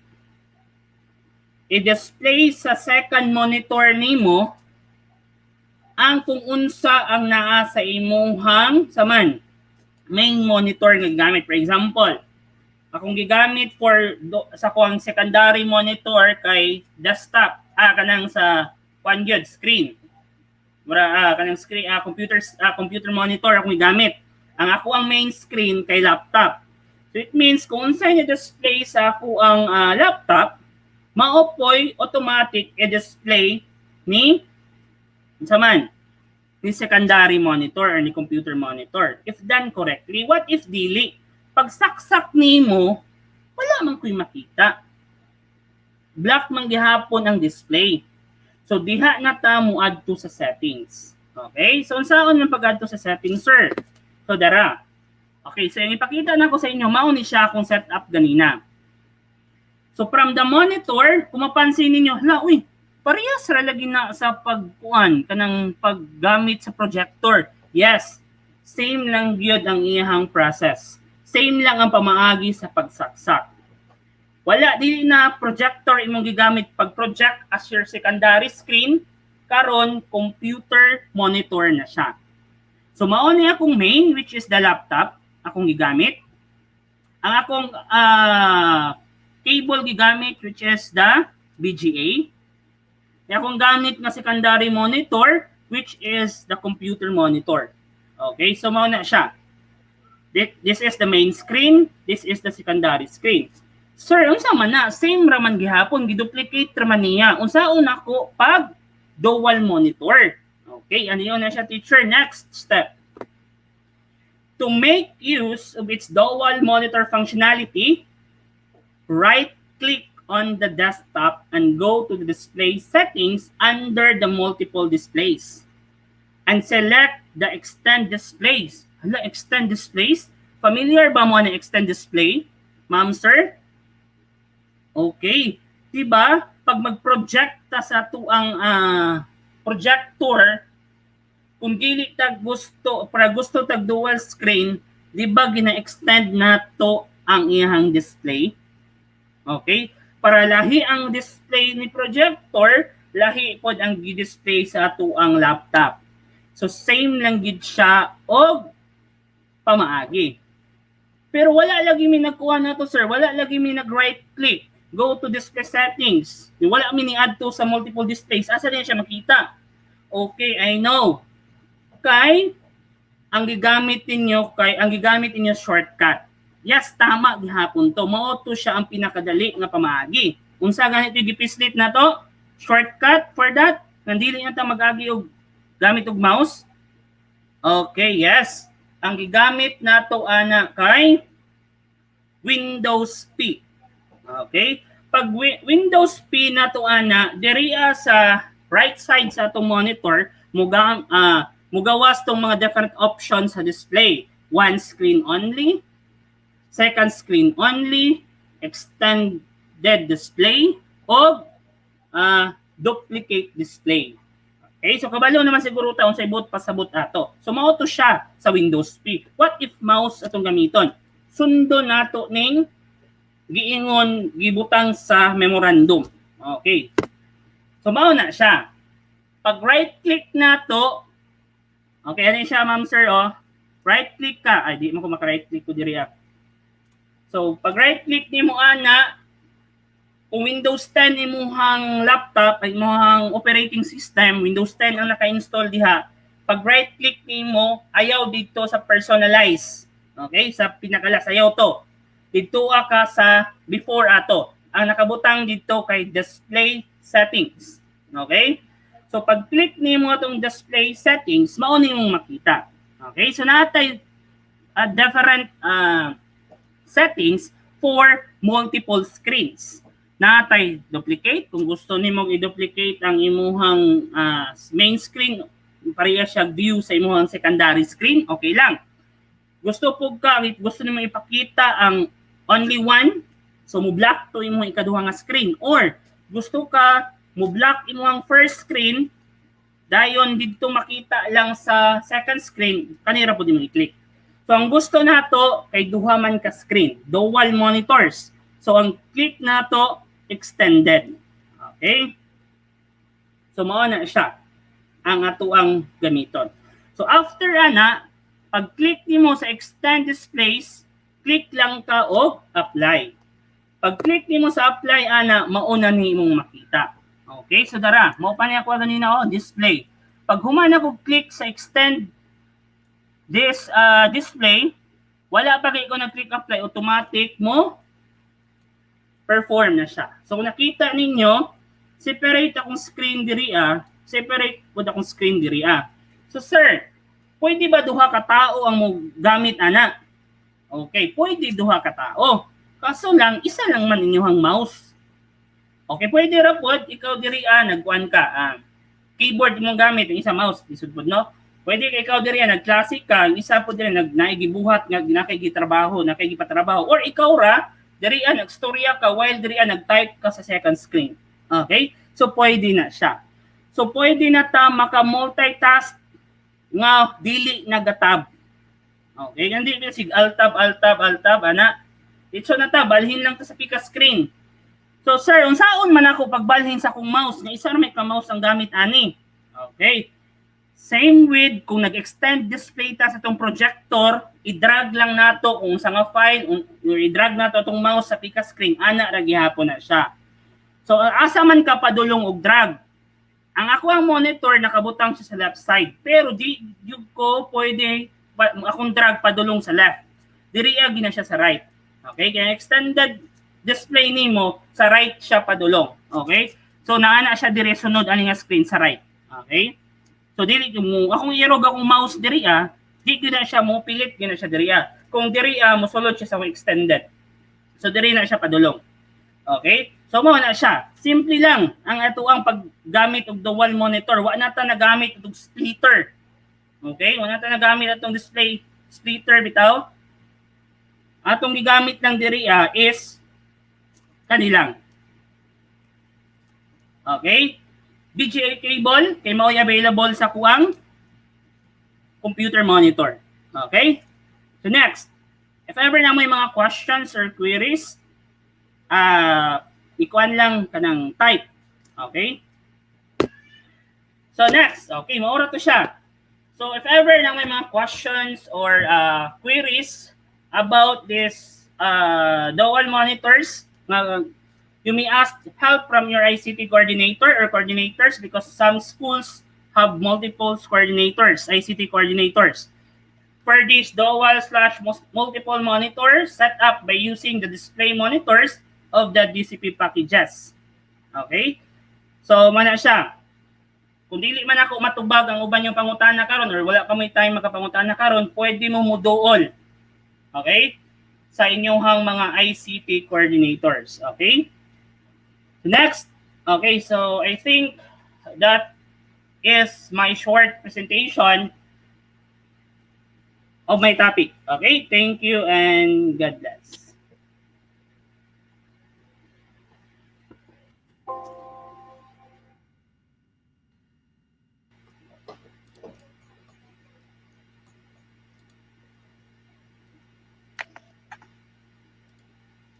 Thank you so much, Sir Blair, for the thorough discussion in the incorporation of ICT in our classes. Okay. Okay, sir. Thank you so much. So, and thank you for taking the time, especially in discussing those points.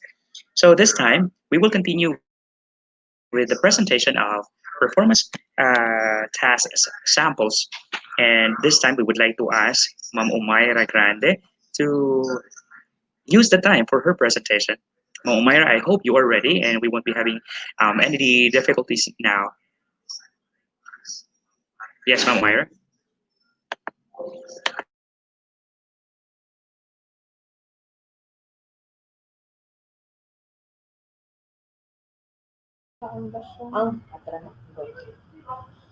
Hello, good afternoon.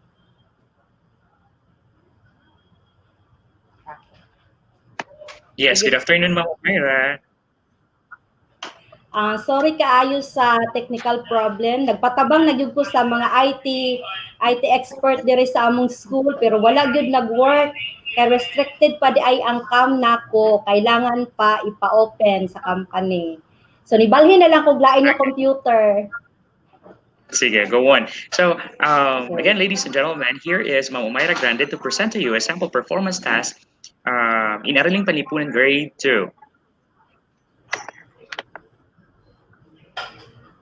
My respect to our CID Chief, Dr. Beverly Isdaog-Daog,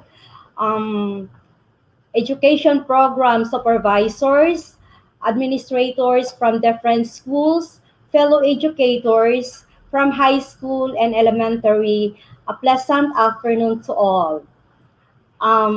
Before I will proceed, may I introduce to you myself. I am Mrs. Umayra Saripada Grande, grade 2 teacher, grade 2 teacher, and choosing TVI modality. So let me show you, I would like to show now my screen.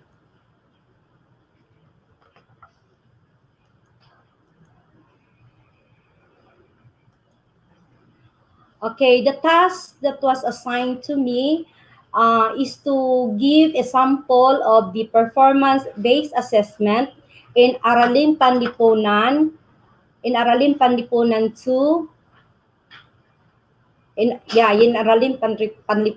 2. So, I just follow the template that was given to us. So it goes like this.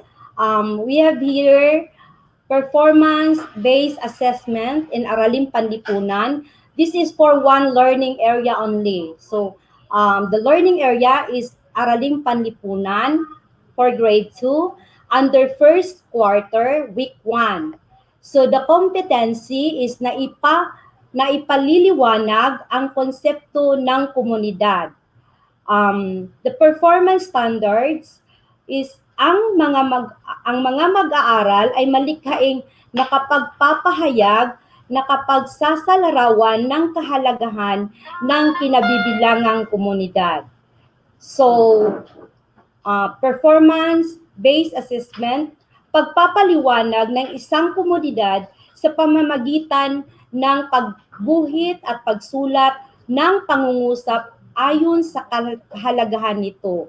So, since we are using mother tongue in our we are using mother tongue as our medium of instruction, my performance task goes this way. So, ito na. Idibuho ang imong komunidad. Idibuho ang imong komunidad. Pagsulat ug pahayag bahin sa pagka mahinungdanon niini pinaagi sa pagtubag sa mga pangutana sa ubos. So they will be guided with these two questions in doing their task. Number 1, unsay naa sa akong komunidad?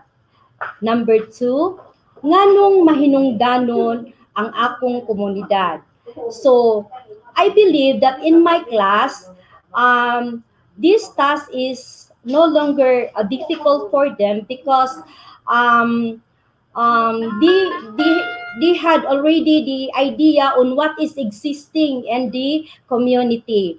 They are aware on the different structures that comprises the community. So if you think that this task is not suited for your class, Excuse you me, Ma'am can- Myra. Opo. Yes, ma'am. Yung screen natin, we are only presenting one slide. So, kapakita natin yung next slide po. Dito pa po sa performance po. Yes, ma'am. Okay. So, So, if hindi you pa think- na-discuss yung second slide. Opo. Hindi pa Okay, po. sige. Just go on. Okay. So, Sorry. Opo. With this performance task, if you think that your students cannot cope up with this task, you can simplify this one or you can modify this one. Okay, so ito na yung rubric sa pagguhit. So, sa paggawa ng rubric, there are two components which is very important. Number 1 is the evaluation criteria, and the second one is the levels of mastery. So, itong rubric na ginawa ko po, merong tatlong evaluation criteria o tinatawag natin sa Filipino na pamantayan. Ang una po ay ang konsepto, ang ikalawa ay paliwanag, at ang pangatlo ay kaayusan at kalinisan. So, ang level of mastery naman ay pag ang bata ay nakapagbigay ng sagot na pinakamahusay, you will rate the students 5. Pag mahusay, you will give 4 points. Pag mas mahusay, you will give 4 points. Pag mahusay, 3. And pag pagbutihin, 2 puntos lang po. So, ang konsepto, you will rate 5. Pag pinag-isipang mabuti ang konsepto at labis na mahusay itong naipapakita ang mensahe ng iginuhit na larawan. 4 points naman para sa mahusay na ipinapakita ng iginuhit na larawan ang mensaheng nais iparating. 3 points naman para sa mahusay na naipapakita ang konsepto ng iginuhit na larawan. 2 points para sa walang konsepto ang iginuhit na larawan. Sa pamantayan naman ng paliwanag, you will give 5 points para sa labis na mahusay ang pagpapaliwanag sa simbolismong iginuhit at nilalahad ang kaugnayan at kahalagahan nito sa napag-aralang paksa. 4 points naman para sa mas mahusay na naipapaliwanag. Hello, Ma'am Mai. Opo. Excuse me for a moment, Ma'am Mai. I think we have a slide for that one explaining to our Hindi po participants. nakikita po. Hindi po talaga, ma'am. You are only showing one slide. You're only showing one slide. Kanina pa po. That's why I commented kanina. Kasi yung screen na nakikita is only the first slide. First screen lang talaga. First slide lang talaga yung lumalabas. And then you were discussing about the details of your rubrics pero wala pong nakikita about the activity and the rubrics. Ayan na po, sir. Ganun. Sige. At least para mas not yet po. At least para mas maintindihan ng audience natin. Wala gihapon, sir? Wala po talaga, mamay. Pasensya na.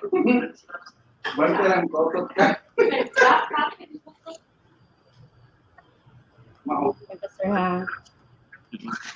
I think the slide you presented earlier, you just have to move those slides. Yeah, good. You are now presenting. That's good. Okay? So, you just have to present that one. No, ano lang, just a run through na lang. Sige, Sige. ano na lang. Sige. Anyway, you still have 10 minutes to finish your presentation. Go on. Sige. Ito po yung ginawa kong rubric sa pagguhit. Yung rubric po ay may dalawang components na may dalawang pinakamahalagang component. Ang number 1 po yung pamantayan or evaluation criteria. At ang ikalawa ay yung level ng mastery. So para po sa rubric na ginawa ko ngayon, meron po akong 3 pamantayan. Ang una po ay ang konsepto, ang ikalawa ay paliwanag, ang ikatlo po ay kaayusan at kalinisan. So, sa antas naman ng mastery, magbibigay ka ng 5 puntos para sa pinakamahusay, 4 na puntos para sa mas mahusay, 3 puntos para sa mahusay at 2 puntos sa pagbutihin. So, para sa konsepto, 5 points po ang ibibigay mo sa isang estudyante kung ang kanyang ginawa ay pinag-isipang mabuti ang konsepto at labis na mahusay itong naipapakita ang mensahe ng iginuhit na larawan. 4 na puntos po para sa mas mahusay na ipinapakitang iginuhit na larawan ang mensaheng nais iparating. 3 puntos po para sa mahusay na naipapakita ang konsepto ng iginuhit na larawan. 2 puntos para sa walang konsepto ang iginuhit na larawan. Para naman po sa pamantayan ng paliwanag or criteria na paliwanag, 5 points para sa labis na mahusay ang pagpapaliwanag sa simbolismong iginuhit at nilalahad ang kaugnayan at kahalagahan nito sa napag-aralang paksa. 4 points naman po para sa mas mahusay na naipapaliwanag ang simbolismong iginuhit at ikokonekta ito sa paksang napag-aralan. 3 puntos naman po para sa mahusay na naipapaliwanag ang kahulugan ng simbolismong iginuhit. 2 puntos para sa hindi maipaliwanag ang simbolismong nahiguhit. So, para naman po sa kaayusan at kalinisan, 5 points po para sa labis at na maayos at malinis ang pagkakagawa ng iginuhit na larawan. 4 points naman po para sa maayos at malinis ang pagkakagawa ng iginuhit na larawan. 3 points para sa medyo maayos at makinis ang pagkakaguhit. 2 puntos naman po para sa hindi maayos at hindi malinis ang pagkakaguhit. So, kahit although we are using one competency in this lesson, in this task, but we can still cut across with other learning areas such as MTB para po sa spelling at saka construction of the sentences. And we can also integrate MAPI, particularly arts para po sa drawing. So, yan po. So, para naman po sa 2 or more learning areas to be integrated for the learners to work on only one performance-based assessment. So, we have here under first quarter, week 8 para sa learning area na araling panlipunan. Ang competency ay naisasagawa ang mga wastong gawain, pagkilos sa tahanan at paaralan sa panahon ng kalamidad.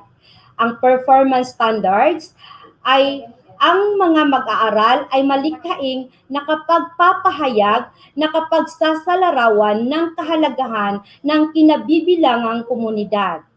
So, the integration for this lesson is edukasyon sa pagpapakatao under first quarter week number 5. So, as you can see, magkaiba sila ng number of weeks kasi yung ESP lang po hanggang week 5 lang po yung first quarter at saka yung araling panlipunan hanggang week 8. So parang yung lesson na pwede mong i-discuss doon pwede na silang mag-abot, no? Okay. So ang competency nakapagpapakita ng pagsunod sa mga tuntunin at pamantayang itinakda sa loob ng tahanan. The performance standard na isasagawa ang kusang pagsunod sa mga tuntunin at napagkasunduang gagawin sa loob ng tahanan. So, although kagaya ng sinabi ko, ulitin ko baka hindi masyadong nakuha kanina, although I am using Bisaya as my instructions because in Araling Panlipunan, we are using Bisaya or Cebuano as our medium of instruction. So ito po yung performance task, paghimo og collage, pinaagi sa pagdikit og mga hulagway nga nagpakita isip usa ka mahinungdanong miyembro sa pamilya o komunidad. Mamahimong gamiton ang mga hulagway nga makita sa magazines o dyaryo. So, the students are tasked to do the collage. So, ito po yung rubric sa paggawa ng collage. So, nasabi ko na kanina na there are two components sa rubric. There are two components of the rubric. We have evaluation criteria at saka levels of competency. So, sa rubric na ito, mayroon akong tatlong pamantayan or evaluation criteria. Ang una po ay ang kaangkupan sa paksa, ang ikalawa ay ang mensahe, at ang pangatlo ay kalinisan at kaayusan. Ang kanya naman pong levels of mastery is you will give 4 points para sa mga estudyanteng napakahusay ang sagot, 3 points po para sa mga estudyanteng mahusay ang sagot, at 2 points para sa pagbutihin. So, kaangkupan sa paksa, 4 points para sa naging malinaw ang intensyon o detalyeng ipinahayag ng collage. 3 points para sa may kakulangan sa detalyeng ipinahayag ng collage. 2 points para sa walang kaugnayan ang detalyeng ipinahayag ng collage. Ang ikalawang pamantayan ay mensahe. 4 points para sa lubusang angkop ang mensahe ng collage. 3 points para sa may kaunting kakulangan ang mensaheng ipinahahatid ng collage. 2 points para sa hindi angkop ang mensaheng ipinahahatid ng collage. Ang last na pamantayan ay ang kalinisan at kaayusan. So 4 points para sa lubusang napakalinis at maayos ang pagkakaguhit ng collage. 3 points para sa naging malinis at maayos ang pagkakabuo ng collage. 2 points para sa di malinis at maayos ang pagkakabuo ng collage. As you can see, itong pangatlong pamantayan, makikita natin na hindi ito, it does not fit in with the competency. But because we just want to give credit to the students in performing arts, binigyan natin yun ng puntos, no? So, kanamurag pahalipay na lang sa ilaha. So with this competency, although I wrote the two competencies coming from the different learning areas, but we can still cut across with mapping sa kanilang doing artwork such as doing collage. So dyan po nagtatapos ang aking presentation. Salamat po sa pakikinig.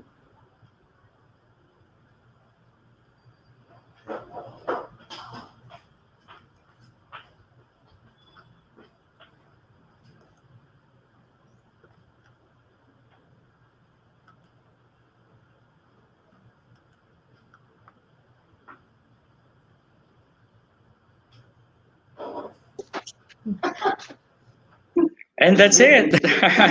Congratulations, Ma'am Umayra Grande. At last, na-present talaga natin kung ano yung sample na na-prepared mo. And to Ma'am Umayra, you had explained well, kasi sana magtatanong ako sa'yo sana why there was a criterion na medyo parang nalayo sa competency, and you have explained na at least you included that criterion kasi gusto mo na pagbigyan ng kumbaga bigyan credit yung effort na ibinibigay ng mga bata. Though most of the indicators na ginamit mo, yung dalawa, kasi tatlong criterion yon, no? At criteria. The first two criteria na-hit niya yung competency, and then the last one is just just a token para sa performance ng mga bata. Okay, somehow we can do that one. And there was query earlier with Ma'am Cherry Oliva. Sabi niya, sana po since MTB naman ang ginagamit, no? Mother tongue naman yung ginagamit sa araling panlipunan, hopefully yung rubric na gagawin natin is kung pwede, mother tongue din. As again, this is also an encouragement to the teachers, especially those teaching in the lower grades, that we really have to explain it to the parents kung ano yung rubric na gagamitin at saka kung ano talaga yung task na ipi-perform ng mga bata. I hope our presenter has explained it well. And if you have queries, questions, please use the chat box para po masagot ng ating speaker. Thank you so much. And now we will continue with our next presenter. Our next presenter will come from the ESP group. And our presenter is Ma'am Emily G. Igcalinos. So, Ma'am Emily Igcalinos. Yes, Ma'am Emily, if you are ready, you can take the time now for your presentation.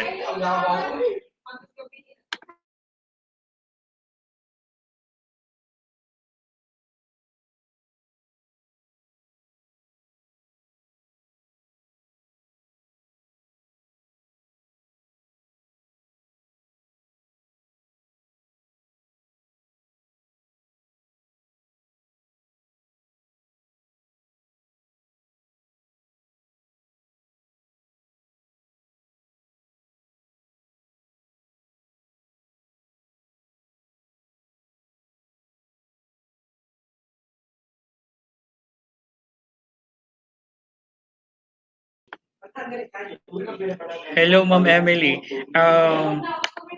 Just like earlier, wala pong boses. I hope you have checked your microphone already.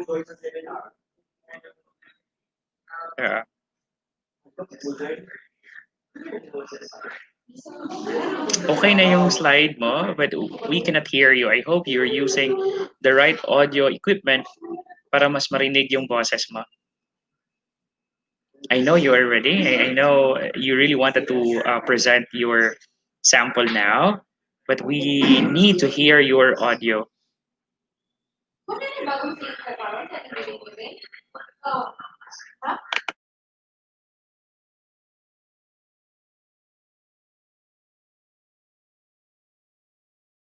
Ma'am Emily, hindi pa rin maririnig, ma'am, yung boses po. Hindi pa rin naririnig po yung boses mo, Ma'am Emily. Well, congratulations, sabi ni Ma'am Richely Solis. Congratulations daw, Ma'am Mai, the last presenter that we had. Ma'am Marilyn de los Santos also said, congratulations.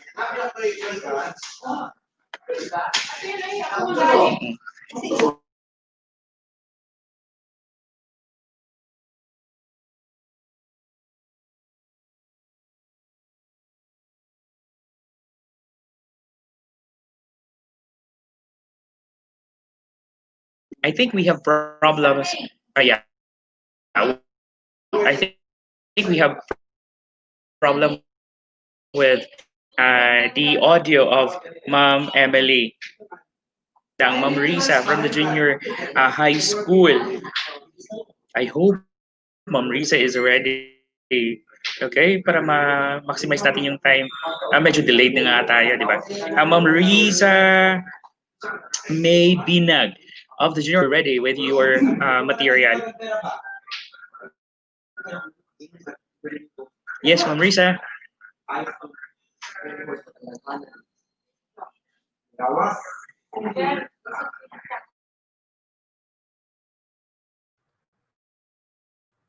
May laptop po kasi sa init po ba? Tapos yung Hi, Ma'am Risa. Yeah. Your voice can now be heard, Ma'am Risa. Hello? Hi, maayong hapon. Good afternoon. Yes, sir. Good afternoon. Hindi ko madungog, sir. Hello? Your voice is clear. No problem with your voice. Rinig na rinig po. Very clear po yung boses. Yes, good afternoon.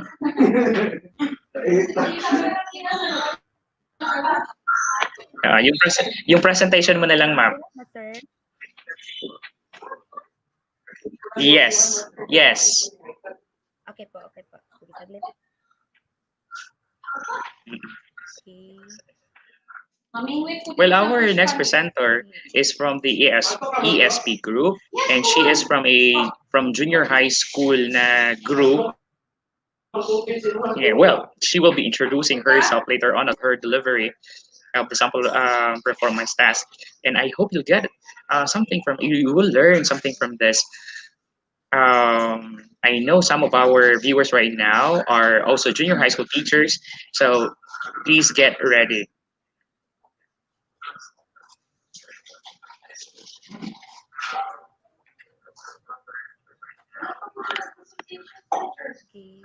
Yes, Ma'am Risa.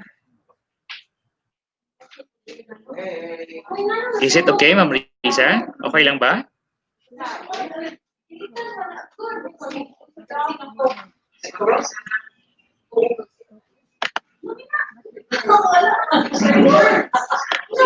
And here's a message coming from Ma'am Ismael, Jainel Ismael.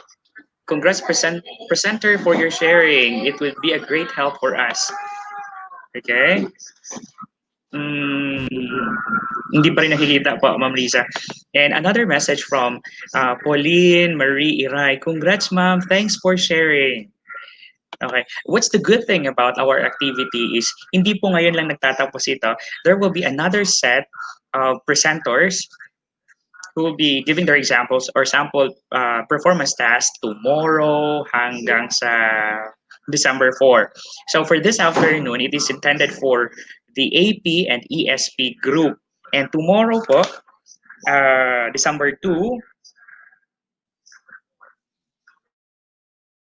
ang in charge at December 2 will be those teaching MPB, English, and Filipino. So from grade 1 to senior high school, who are teaching English, MPB, and Filipino, they can join or they can participate in tomorrow's discussion. In the morning, I suppose there will still be an orientation about the DepEd Order 31 series of 2020. Ready na ba? Ready na ba si Mama na? Parang nawala yata yung presenter natin. Ano ba yung pwedeng gawin natin, ano, just to make our internet connection uh, better, okay? Or baka mangyayari na yung nasabi, yung naibigay ni Pangulong Duterte regarding the deadline na kailangan ma-fix na talaga yung internet connection or connectivity sa Pilipinas. Anyway, it's not our problem now, but we just hope and pray that we can make it. I mean, we can deliver what we wanted to, especially in this activity, because I know it's very helpful for our teachers getting an idea of what performance tasks will they be preparing for their classes. And we have just presented three. No, not just three, because the first two presenters, even the last presenter, was able to give two different samples of performance tasks. Yung isa, walang integration, and then yung pangalawa, may mga integrations na ibinibigay. And what were the rubrics they used for the performance tasks that they presented? And part of the, you might be asking about the kinds of performance tasks that you can use for your classes. Nandun po sa DO31 2020. If you are using an online modality, may mga samples po ng mga performance tests that you can use in your class. If you are just using modular, meron po. If you're using TV or radio-based blended modality, may mga samples po na pwede nyong gamitin at the same time. There are also sample rubrics. Would you believe that this DO31 2020 is, I think, composed of more than 200 pages. But the memorandum itself is just like 36 or 38 pages. But the rest of the pages is a book that supports or is a book about assessment. Okay, so you better have a copy of that one. Is our next presenter ready? Yes, our next presenter is Ma'am Emily. Biglang nawala si Ma'am Emily. I hope the next presenter talagang nagkakaroon tayo ng problema no? With our internet connection and the use of this platform. Bakit pa kami nag-resort of using StreamYard? Because this morning we were able to use the Google Meet. But this afternoon, StreamYard yung ginamit namin and we are streaming it on YouTube kung ano yung discussion or ano yung mga presentation. Kasi in the memorandum, we were expecting that this day will be participated by more than 200 participants, like exactly 250 participants, because previously Google Meet will allow us to have that maximum number of 250 participants in just one link. However, when we use the link provided in the memorandum, 100 lang pala ang kaya niyang i-accommodate. That is why we made another link for the rest of the participants just to learn about DO31 2020. And this afternoon, pa at least one setting lang siya, ma-stream natin, may pakita natin kung ano yung discussion natin, we made use of the StreamYard. And unfortunately, nagkakaroon tayo ng mga problema sa ating mga presenters kasi nga, hindi rin sila na set for this particular platform. Anyway, there is a message coming from yes, nabasa ko na pala ito kanina. Ma'am Pauline Marie Iray saying, congrats ma'am. Thanks for sharing. If you have questions, please make use of our chat box in our YouTube channel.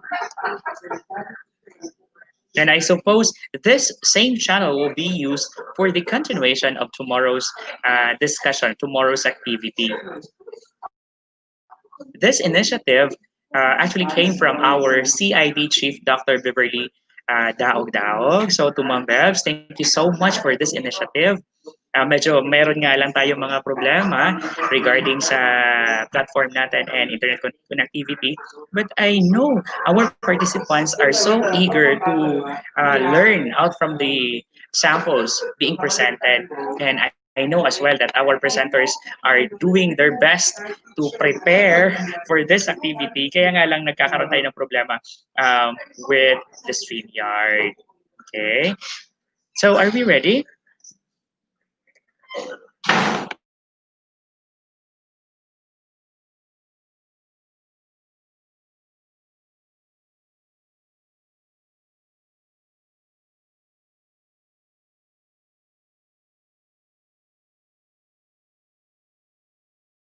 Okay, so a message is here from Ma'am Emily. Sir, I'm still trying po. Mahina po talaga ang internet ko. Oh my. Okay, siguro maghanap na lang tayo ng ano. Sir Jay, I hope Sir Jay is in. I hope Sir Jay has a good internet connection already. So he can present.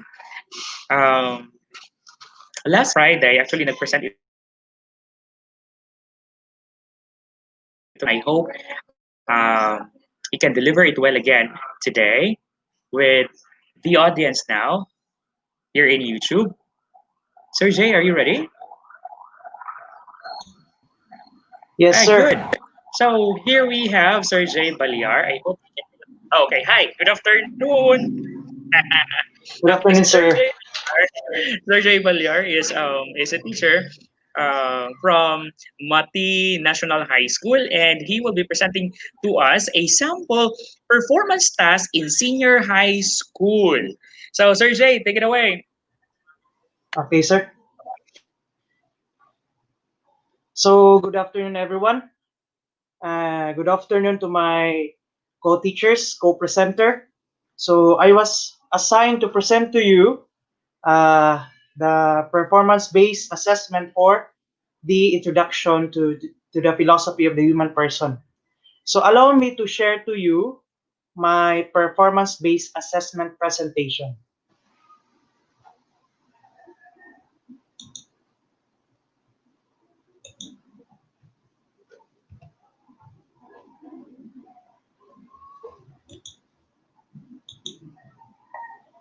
May I know, sir, if visible na ba ang presentation ko sa screen?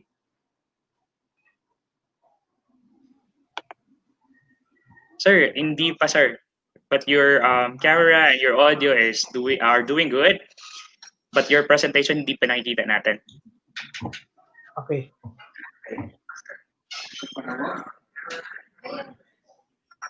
Okay. Yes, it's good now. Presenting na, Okay. sir. Okay.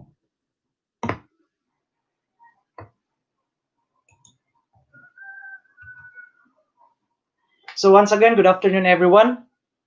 So I was assigned to present to you the performance-based assessment for the introduction to the philosophy of the human person.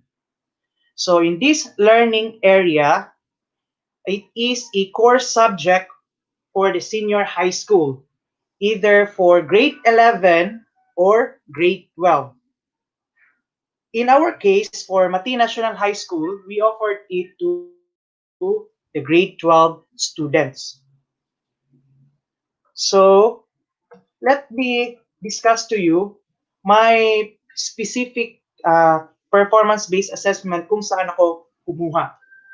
So, it is in the week 2, in the most essential learning competencies, there are 3. And the performance standard is the learner evaluate opinions, and the content standard is the learner demonstrate various ways of doing philosophy. But before that, let me discuss to you that there are only 4 content and performance standard in this learning area. So how I will going to utilize that? So by the use of the budget of work introduced by the DepEd. In this specific content standard and performance standard, the budget of work allotted is only for 8 days. So there are 2 weeks for this topic. And my performance-based assessment is concentrated on the quarter 1 module 2, which entitled Methods of Philosophizing. The background of this topic is basically this lesson will guide the learners of how to evaluate opinions through the use of philosophizing. So they will also be able to distinguish facts and opinions, which will help develop their critical and analytical skills.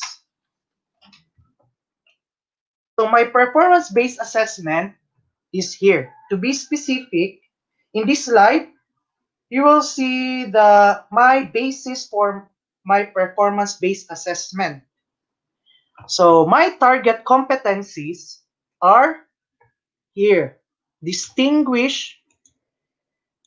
First, distinguish opinion from truth.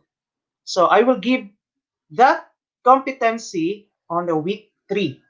And the second competency is evaluate truth from opinions in different situations using methods of philosophizing. And the performance standard is the learner evaluate opinions. So in here, in this specific topic, I gave 2 tasks, performance-based assessment tasks, based on these 2 competencies. So let us discuss first how I will give tasks based on these competencies, the highlighted competency. Here is my task. Task 1, instruction. Copy or cut an article from any available newspaper or magazine. Identify the facts and opinions presented in the article by underlining the facts and encircling the opinions. Determine how you will verify the facts and opinions stated. Write your answers in your notebook. So this task, I used a rubric in the form assessment. In the form assessment is the rubric. So take note, in this specific task, I will grade how they will identify the facts and opinions and determine how they will determine to verify the facts and opinions sa kanilang kinopya or kinat from the any magazine. So here is the rubric for task 1. First, the criteria, the identification of facts and opinions. So the student get 5 points or exemplary if they correctly identify all the facts and opinions in the article they copy or cut in a magazine. 4 points or good if the student misses or incorrectly identifies 1 or 2 facts and opinions in the article. 3 points or satisfactory if the student misses or incorrectly identifies 3 or 4 facts and opinions in the article. And 2 points or needs improvement if the student misses or incorrectly identifies 5 or 6 facts and opinions in the article. And unacceptable if the student did not or wrongly identify all the facts and opinions in the article. Now take note, the highest possible score for this task is 5 points, 20 points. Now, in my second criteria is claims on verifying the facts and opinions. Diba, in our task, let's go back in my first task. Di ba pinagawa or pinadetermine natin kung paano nila i-verify ang facts and opinions stated in the article they cut or copy on a magazine. So here, nag-reflect siya sa ikalawang criteria. So how they were claimed, kung paano nila verify yung facts and opinions. So, exemplary or 5 points if the student claims, if the claims of the student are stated and are directly related to the research question, problem, or topic, and they are developed based on the research. 4 points or good for if the student actual claims are stated and are directly related to the research question, problem, or topic. 3 points naman or satisfactory if the student claims are stated but they are only somewhat related to research question, problem, or topic. 2 points naman or needs improvement if the student's claims are attempted but they are unrelated. they are unrelated to the research question, problem, or topic. 1 point naman or unacceptable if there are no claims attempted at all. So let us go for the third criteria for this task. The evidence in verifying the facts and opinions of the student. So they will get 5 points or exemplary if they provide evidences supporting or contradicting claims and an explanation is given in how the evidence supports or refuses the claim based on own reasoning and research. 5 points yan. 4 points naman or good if they provides evidences supporting claims and an explanation is given on how the evidence supports or refuses the claim based on own reasoning only. 3 points naman or satisfactory if the student provides the evidence for claims but the evidence used is weak and not appropriate. Needs improvement naman or 2 points lang if the student attempts to provide evidence for claims but the evidence provided is unrelated to claims and or not appropriate. Unacceptable or 1 point if the student did not provide evidence for claims. And for the last criteria, their organization of thoughts in verifying the facts and opinions. How the student organize their thoughts in verifying the facts and opinions. They're exemplary, or the student will get 5 points if his or her claims, evidence, reasons are clear and structured coherently and in understandable order. 4 points naman or good for claims if the student's claims, evidence, reasons are clear and structured coherently.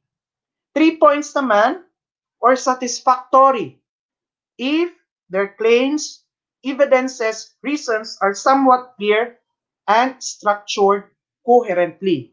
2 points naman if or needs improvement if the student attempts to organize ideas but lacks clarity and structure.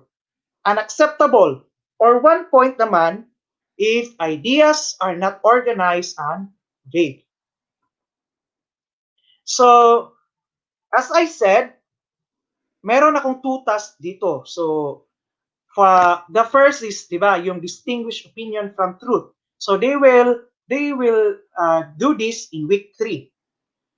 And in week 4, eto na naman yung target competencies for my task. Evaluate truth from opinions in different situations using methods of philosophizing. So the performance standards is the same. The learner evaluate opinions. So take note, dito, they will going to evaluate opinions in a different situations. So, eto yung task ko na target itong competency na ito. Editorial writing. So, dito sa instruction, I gave the student a background of what is an editorial para meron silang idea on how to write an editorial. So, and the second part is the instructions. These instructions will guide the students to how they will going to write the editorial, specific editorial. So here, di ba, sa learning competencies, let's go back. Opinions, evaluate truth from opinions in different situations. So in here, very timely ito because I use the coronavirus or the COVID-19 pandemic, our current situation. So makarelate sila nito. So number 1, they were going to write 3 to 4 paragraph editorial about COVID-19 pandemic. write it in a short bond paper. So they may use the following guide questions for their editorial. First, they will decide their position on the issue. Second, their opinion must, as to why you have selected this position in the issue. They must give their opinion as to why they selected this position on the COVID-19 pandemic. Number three, or the third, they must state the facts, evidence, and data, if available, to back up their position. State the opposing position and provide the facts that support the opposing position or opinion. Then they will going to dispute, challenge, and question the opposing opinions backed with facts. And the last part, how they will capture and appeal their editorial to the readers. So, paano ito ma-assess? Again, through rubric. So, this is my second rubric or for the second task. There are the possible highest score for this task is 20 pa rin, 20 points. So, here are the criteria. Their editorial, the structure, grammar and spelling, research, and opinion. So first, from the structure, they will get 5 points or they exceed standard if their paragraphs are organized, the student or the writer uses effective words throughout the article to make transitions between ideas. 4 points naman or meet standard, they will get 4 points if their article is structured in an effective way. The writer uses some transitions between each idea. 3 points naman, or they were going to need to revise their editorial if the structure of the article is not effective. The writer uses, or the student uses only a couple transitions between ideas. And 2 points naman, or needs instructions if their paper, the structure of their paper is not evident. The writer does not use any transitions between ideas. Wala silang mga transitions na ginamit. And then the second criteria, the grammar and spelling for their editorial piece. They will get 5 points if the student or the writer uses all correct grammar and spelling. Meaning magaling siya sa grammar and spelling. 4 points naman or meet standard if the article of the students contain mostly correct grammar and spelling. So meron pa rin mga 1 or 2 error for their grammar. Needs revision or 3 points naman if the article contains several grammar and spelling mistakes. Kung marami ng grammatical error or spellings, 3 points na. Needs instruction or 2 points na lang if their article contain many grammar and spelling mistakes. Okay? So the third criteria for their piece, editorial piece, research. Kung nag-research ba sila sa kanilang opinion or facts. So 5 points or exceeds standard if the article they made contains an abundance of research information about the issue. 4 points naman meet standard if their article contains only sufficient research about the issue being debated. 3 points naman or need revision if their article contains less than the required amount of research about the issue at hand. Needs instruction, 2 points if the article contains no research about the issue being discussed. And now let's go for the last criteria, the opinion. 5 points or exceeds standard if the article of the student has a clear stated opinion toward the beginning until the end of the article. So dapat basahin mo ang kanilang piece. 4 points naman meets standard if the article has an opinion that could be stated more clearly using better wording. 3 points naman or needs revision, they were going to revise their article if the student has an opinion which is somewhat confusing, missing some persuasive techniques. So, kulang ng mga persuasive techniques. So, 3 points lang. And lastly, needs instruction or 2 points lang if the writer is very confusing about his or her opinion on the issue. No persuasive techniques at all. I think that's all my presentation, sir.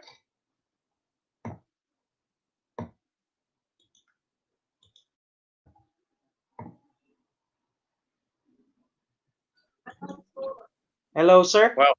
Yes, hi. Thank you so much, Sir Jay, for providing us very specific and detailed rubric. And I suppose hindi yun siya mahirap na intindihin, especially for senior high school students. And you were able to provide as well an activity that would suit to the level of the students that you have in in senior high school. So for the rest of our viewers, if you have questions for our presenter, Sir Jay Balyar. By the way, Sir Jay, congratulations again. Ha? Ang galing mo talaga. Congratulations. And to the participants, let us see kung meron ba. Dito, may message galing kay Sir Eduardo Fernandez. Congrats, Sir Balyar. Oh, ayan. Congratulations daw. And I suppose mas marami pang mga messages ang dadating. No? Congratulating you, Sir Jay, for that very nice presentation. And again, that's philosophy, right? And Yes, sir. that's for senior high school. So congratulations. We still have an hour to continue with our sample presentations. And if you have questions, please do not hesitate to write your questions in the chat box below. And now we have two more presenters who are from the ESP group. And I would like to ask Ma'am Ronelyn. Ma'am Ron, ano bang ano natin?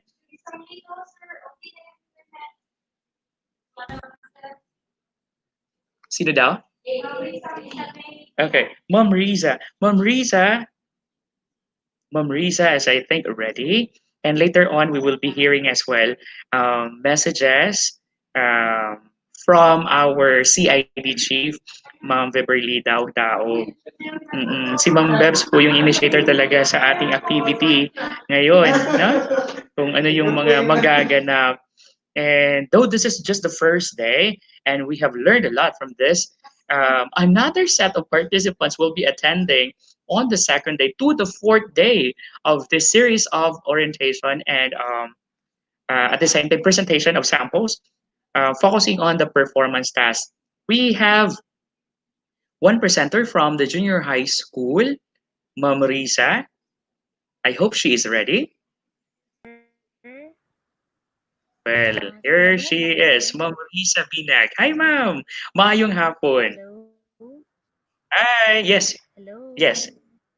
Yes, hi. Naririnig po. Yes, Ma'am Risa.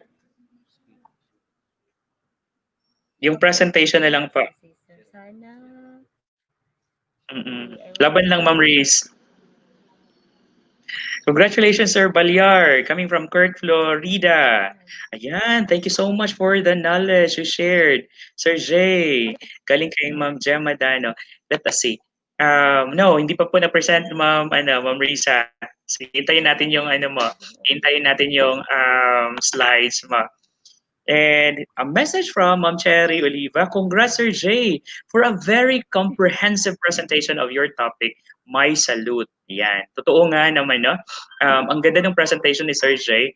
And at the same time, may message din from Ma'am Elizabeth Boyron. Congratulations, Sir Jay. It was comprehensively presented. Well done. Kita mo naman, galing sa isang senior high school principal. And talagang approve sa presentation ni Sir Jay. And very nice to hear comments from a principal like Ma'am Boyron. Okay, another message from Ma'am Gemma. Congrats din, sir. Ay, okay, ako pala yung congrats. Okay, to everyone. Again, maayong hapon. And I think our next presenter is ready. Ma'am Risa, take it away.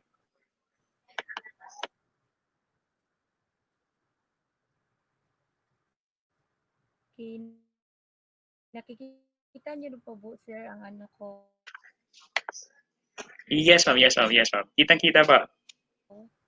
Sir.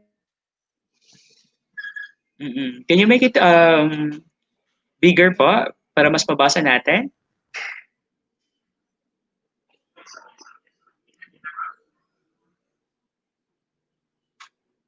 Pwede kaya na mas bigger pa? Hi, Sir Pat. Maayong hapon.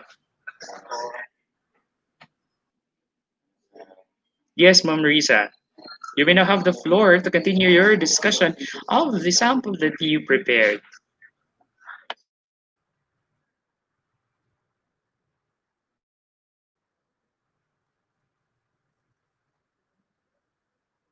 Biglang nawala si Ma'am Risa.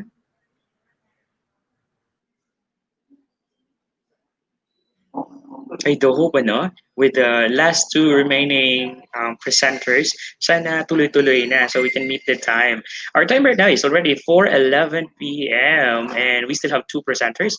And I just hope that they'll be able to present it without technical problems anymore. Our two presenters will come from stage 2 and stage 3. Okay. Since medyo nawalan naman siguro yung internet connection ng presenter natin, so we'll continue reading comments from our subscribers dito sa YouTube. By the way, our YouTube channel is Digo Escuela Productions. So if you are watching this video, please do not forget to click subscribe. Para naman mas madami yung subscribers natin. Currently, we have 163 subscribers. And kung dadami pa ito, baka may manlilibre sa atin. Anyway, we're still waiting for our presenters. Nasaan na kayo yung dalawang presenters natin? And by the way, I would like to acknowledge, magpapasalamat talaga ako sa ating secretary dito sa office, sa CID, si Ma'am Sharon Ann Iyog. Napaka-helpful po ng namin dito, ng staff namin dito sa office. Siya po yung siya po may pakanaan nito sa StreamYard. Siya yung may knowledge nito. Well, of course, with the help of the ICT team ng division natin. No. Congratulations. And I suppose Ma'am Sharon Ann will still be helping, will still be the one to host the platform, the StreamYard link for tomorrow up to December 4 activity. Kasi yung sa tingin ko, yung gagamitin natin is talagang StreamYard na. Ma'am Irene is ready. So I think we'll have Ma'am Irene instead. Okay, Ma'am Irene, if you are ready, please get in.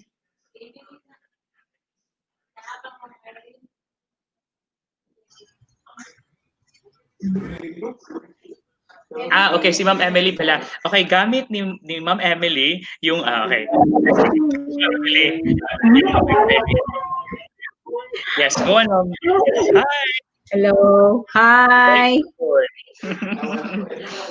Good to hear you, Ma'am Emily. Are we ready with the Narinig mo po ba, sir? Yeah. Okay. Finally. Hello, magandang hapon sa lahat. At last, nakapasok din. Nakikita po ba yung slides ko, sir?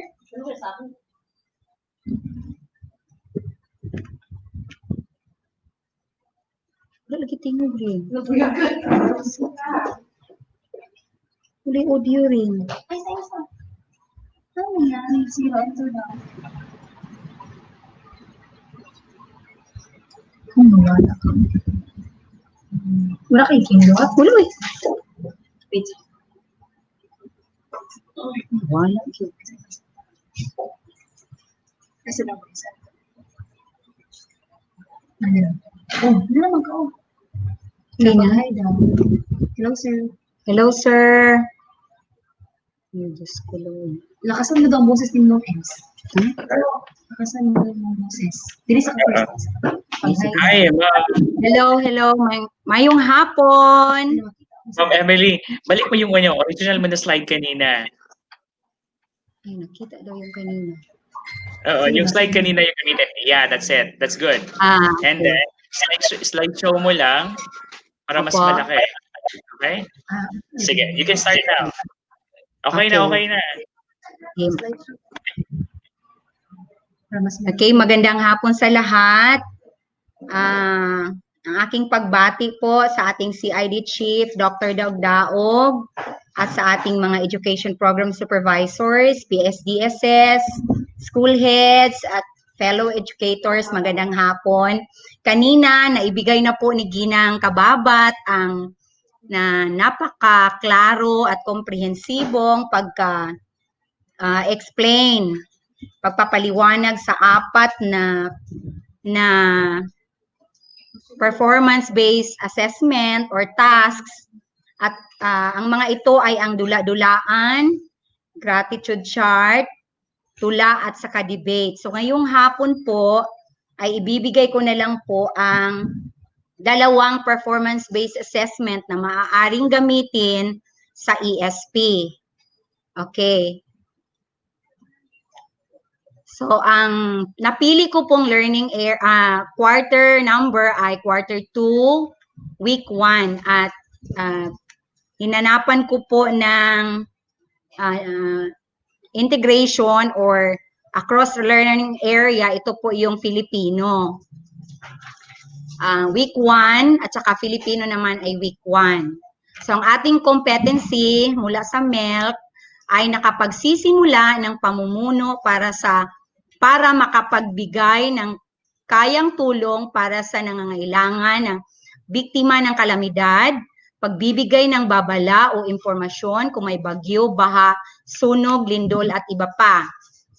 Sa Filipino, makikita po sa quarter 2, week number 1, na ibabahagi ang isang pangyayaring nasaksihan.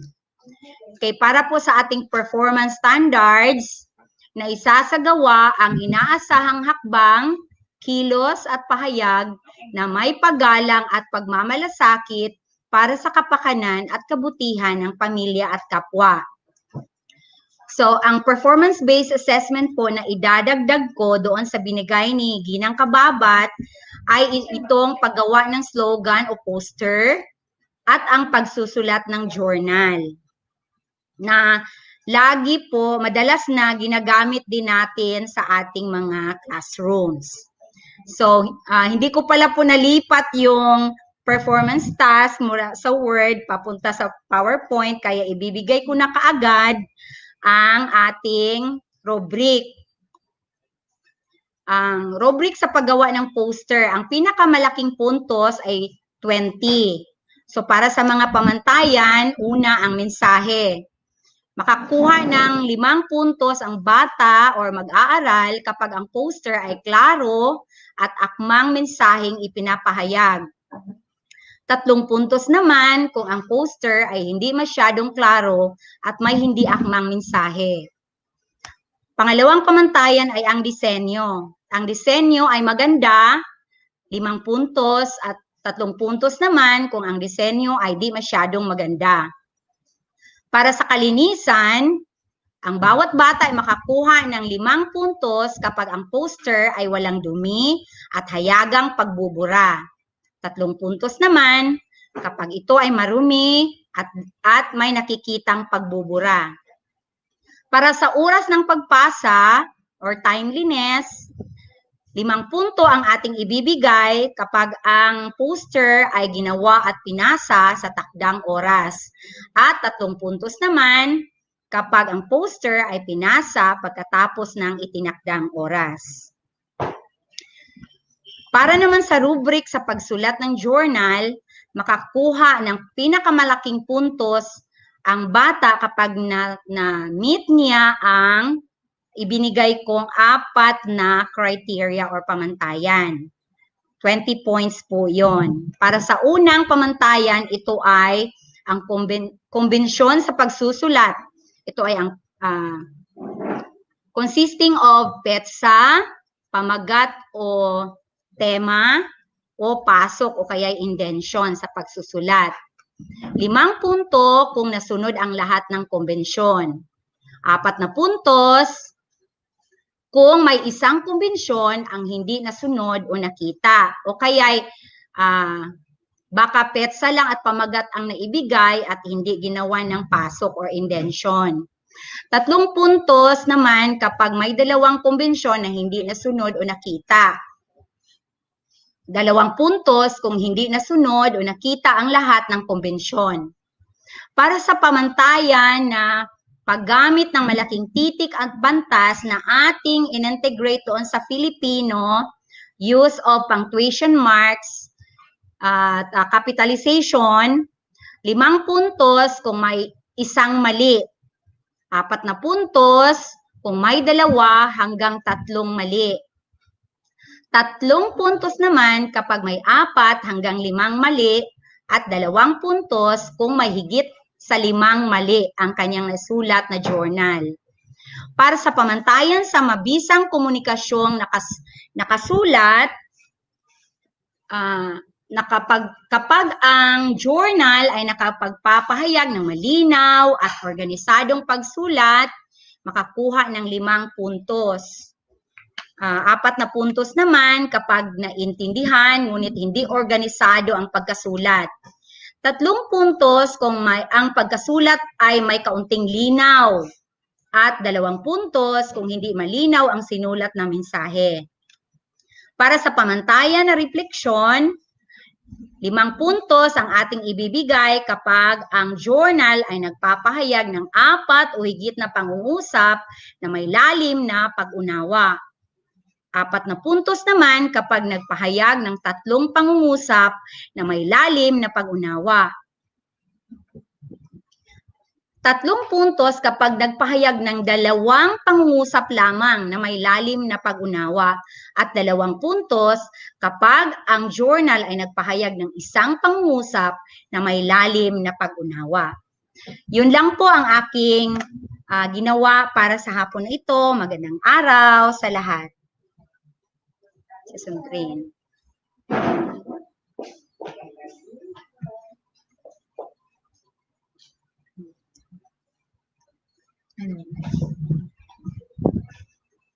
I'm done po.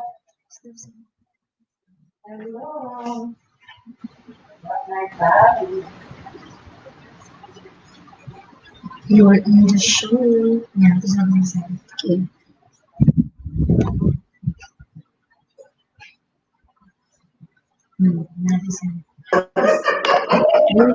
Hi. Congratulations, Ma'am Emily. Thank you so much. Sinay-check ko na lang po dahil hapon na. Anyway, you have presented well your sample, and I suppose na coach ka talaga ni Ma'am Nieves for that material. And to all again, congratulations, and to all the viewers right now, sana po kung may mga tanong man, please give us your thoughts, give us your questions through YouTube. And ito, may mga tayo. Magandang hapon, okay? And sige, and congratulations. We are still waiting for one more presenter, and I hope she'll be able to present her sample today. Again, thank you so much, Ma'am Emily.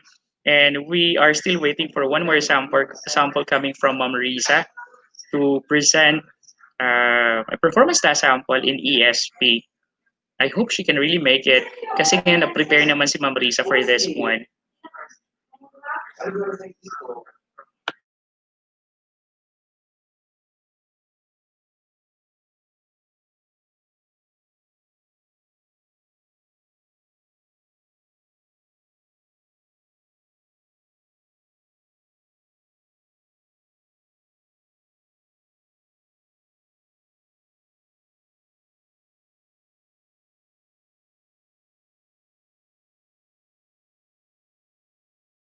Okay. Thank you so much, everyone, for being with us. I think our last presenter has problems with internet connectivity. So before we'll end up our activity, first day activity, at least ano, natapos yung first day activity natin. Before we will end up our first day activity, I think it is but right to hear a message coming from our very own chief, the brainchild po of our activity today. No other than Dr. Biberly S. Daog Daog. She will be giving us a message before we'll end up our day.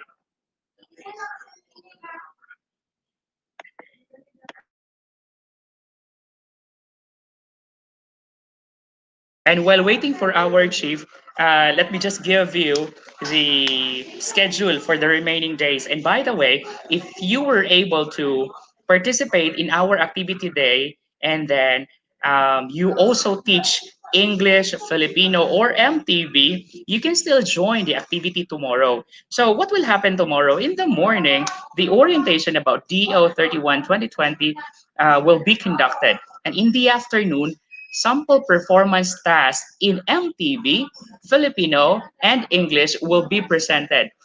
Another set of teachers will be presenting their samples, and mind you, they will be giving you nice samples where you can get an idea as well of what will you be doing or what will you be making as performance tasks in your classes. And I would like to take this opportunity to thank my companions here in the CID. Early this morning, we had speakers, Ma'am Hasmin, Sir Dr. Jimboy Cabrilla, Dr. Tito Endrina, and even this afternoon, we also had a speaker, Sir Blair. Na? And I would like to acknowledge as well the participation of Dr. Jo Anyones. Ma'am Jo, thank you so much.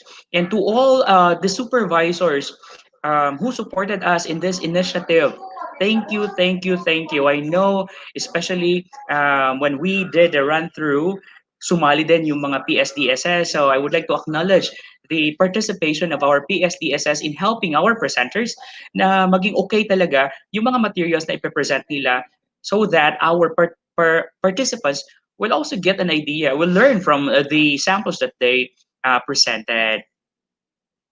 Okay, now it was also, I know for sure that some of you might have observed that in the samples presented, integration was used, and integration focused in two aspects. First, integration of competencies in one performance task, and then integration of different areas or subject areas in one performance task. And it was emphasized in the samples earlier, even in the discussion during the orientation, that when we create performance tasks that uses integration, especially for different subject areas, we need to prepare different rubrics per subject area. Okay, and it was also emphasized that when we make rubrics, our instruction, our descriptions should be very specific, that will help the parents and the learners to understand easily. Part of the rubric should also be the title and the objective of the target natin, no? Or, which is related, of course, with the competency. And we have to be very particular with the criteria that we use in our rubrics. We really have to focus, we have to go back to the competencies being used or being targeted. Okay, I think our chief is ready. So again, here is the message for today coming from our very own CID chief, Dr. Beverly S. Daog Daog. Okay na. Okay, thank you very much, Sir Jerb Salinas. So, medyo ano na tayo, no? Parang low-bat na, pero still. So, before letting the day end, let me express my thanks to everybody for the participation of everybody, for the effort also of those who presented their samples, for our EPs also who also provided their TA to our teacher presenters, to everybody, to our PSDSS who are there also with our participants, our principals, everybody. Thank you very much, and of course, good afternoon. And I hope that this initiative of ours will be of help to everybody, especially for the sake of our children, I mean. So, please, no, yung mga presented kanina, sana, no, that is for AP and ESP. Then this is joined by people from the ESP and the Aralin Palipunan groups. So, sana kung ano yung nakuha natin dito, and then you keep on maybe doing researches, then doing sharing with each other, learning from each other para mas ma-improve pa yung paggawa natin ng mga performance-based assessment at saka yung mga rubrics. Then may point lang ako na gusto i-raise for our rubrics, no? I hope you can still bear with me. Yung ano lang, yung contextualization ng mga rubrics natin, no? Not actually copied from any source, pero kung ano yung dapat natin i-measure, let's not be influenced kung ano yung product na kung minsan yung rubrics natin is based already on the product na gagawin ng bata. But we have to remember na yung rubric sure should be the basis in giving the rating on what skills we would like to develop among our children, no, in connection to the different competencies. And then from the skill, what would be or what you would like to measure now? Na-develop na ang kanyang skill or yun ang best, yung target mo na i-develop na skills, then ano ngayon ang i-measure mo? No? So, general comment ito para sa lahat. Kung ano yung i-measure mo, huwag mong kalimutan yung competencies. Lahat naka-link yan, lahat naka-align yan. Ano yung competencies mo? Ano yung skills na i-develop through those competencies? And then, ano yung product na gusto mong i-produce ng bata based on those competencies and performance standards? Then from there, yung rubrics mo kailangan nakalink doon. No? Kasi yun ang rating basis mo. So yun ang magsasabi if the child has already learned the skills that you want them to develop. So hindi malilihis yung ano natin, no? As I observed from the start, medyo meron pa ring mga kunting dapat i-improve yung mga rubrics natin, no? That was also emphasized during the run-through last week. And then this time, maybe yung iba siguro kailangan pa nating i-improve, ha? Titingnan natin yung mga rubrics natin. And then, kung gagawa ka ng maybe, magagawa ang bata ng drawing, gagawa ang bata ng collage, gagawa ang bata ng isang letter o isang write-ups, sana wag kalimutan yung basis doon. Ano yung gusto mong what is this? I-measure, no? Kasi kung minsan yung drawing, nakafocus na kung ano yung gustong makita mo sa product.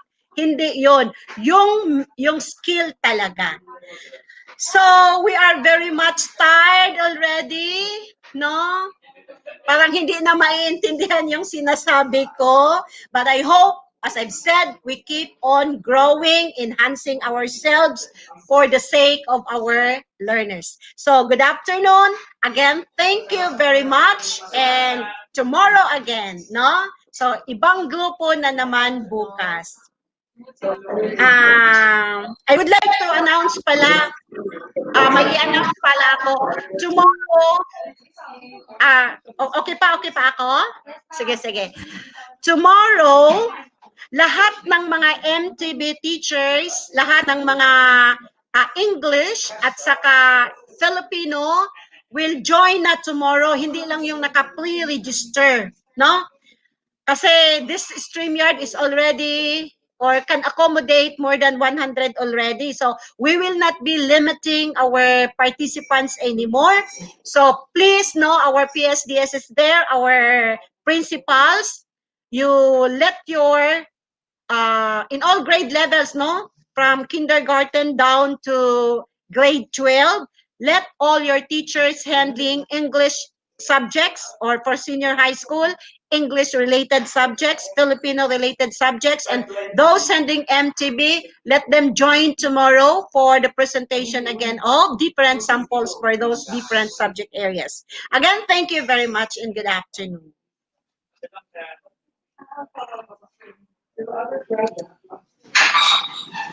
Thank you so much. CID Chief Beverly Daog. Thank you so much, ma'am. And off muna natin yung mic, ma'am. Yeah. And she was able to say it earlier that as we grow, we should keep ourselves, we should enhance ourselves, we should enhance our abilities, we should enhance our skills, especially that we are teaching in this new normal. And good thing though that initiatives or platforms like this are available so we can help each other. So to everyone, para sa bayan, para sa mga bata, we can do this one. And we are not yet through. This is still the first day of our orientation. And we hope to see you, if you're still interested to listen to some samples in different subjects. You are all welcome to join us tomorrow up to December 4. So to everyone, thank you and good day. Mabuhay tayong lahat.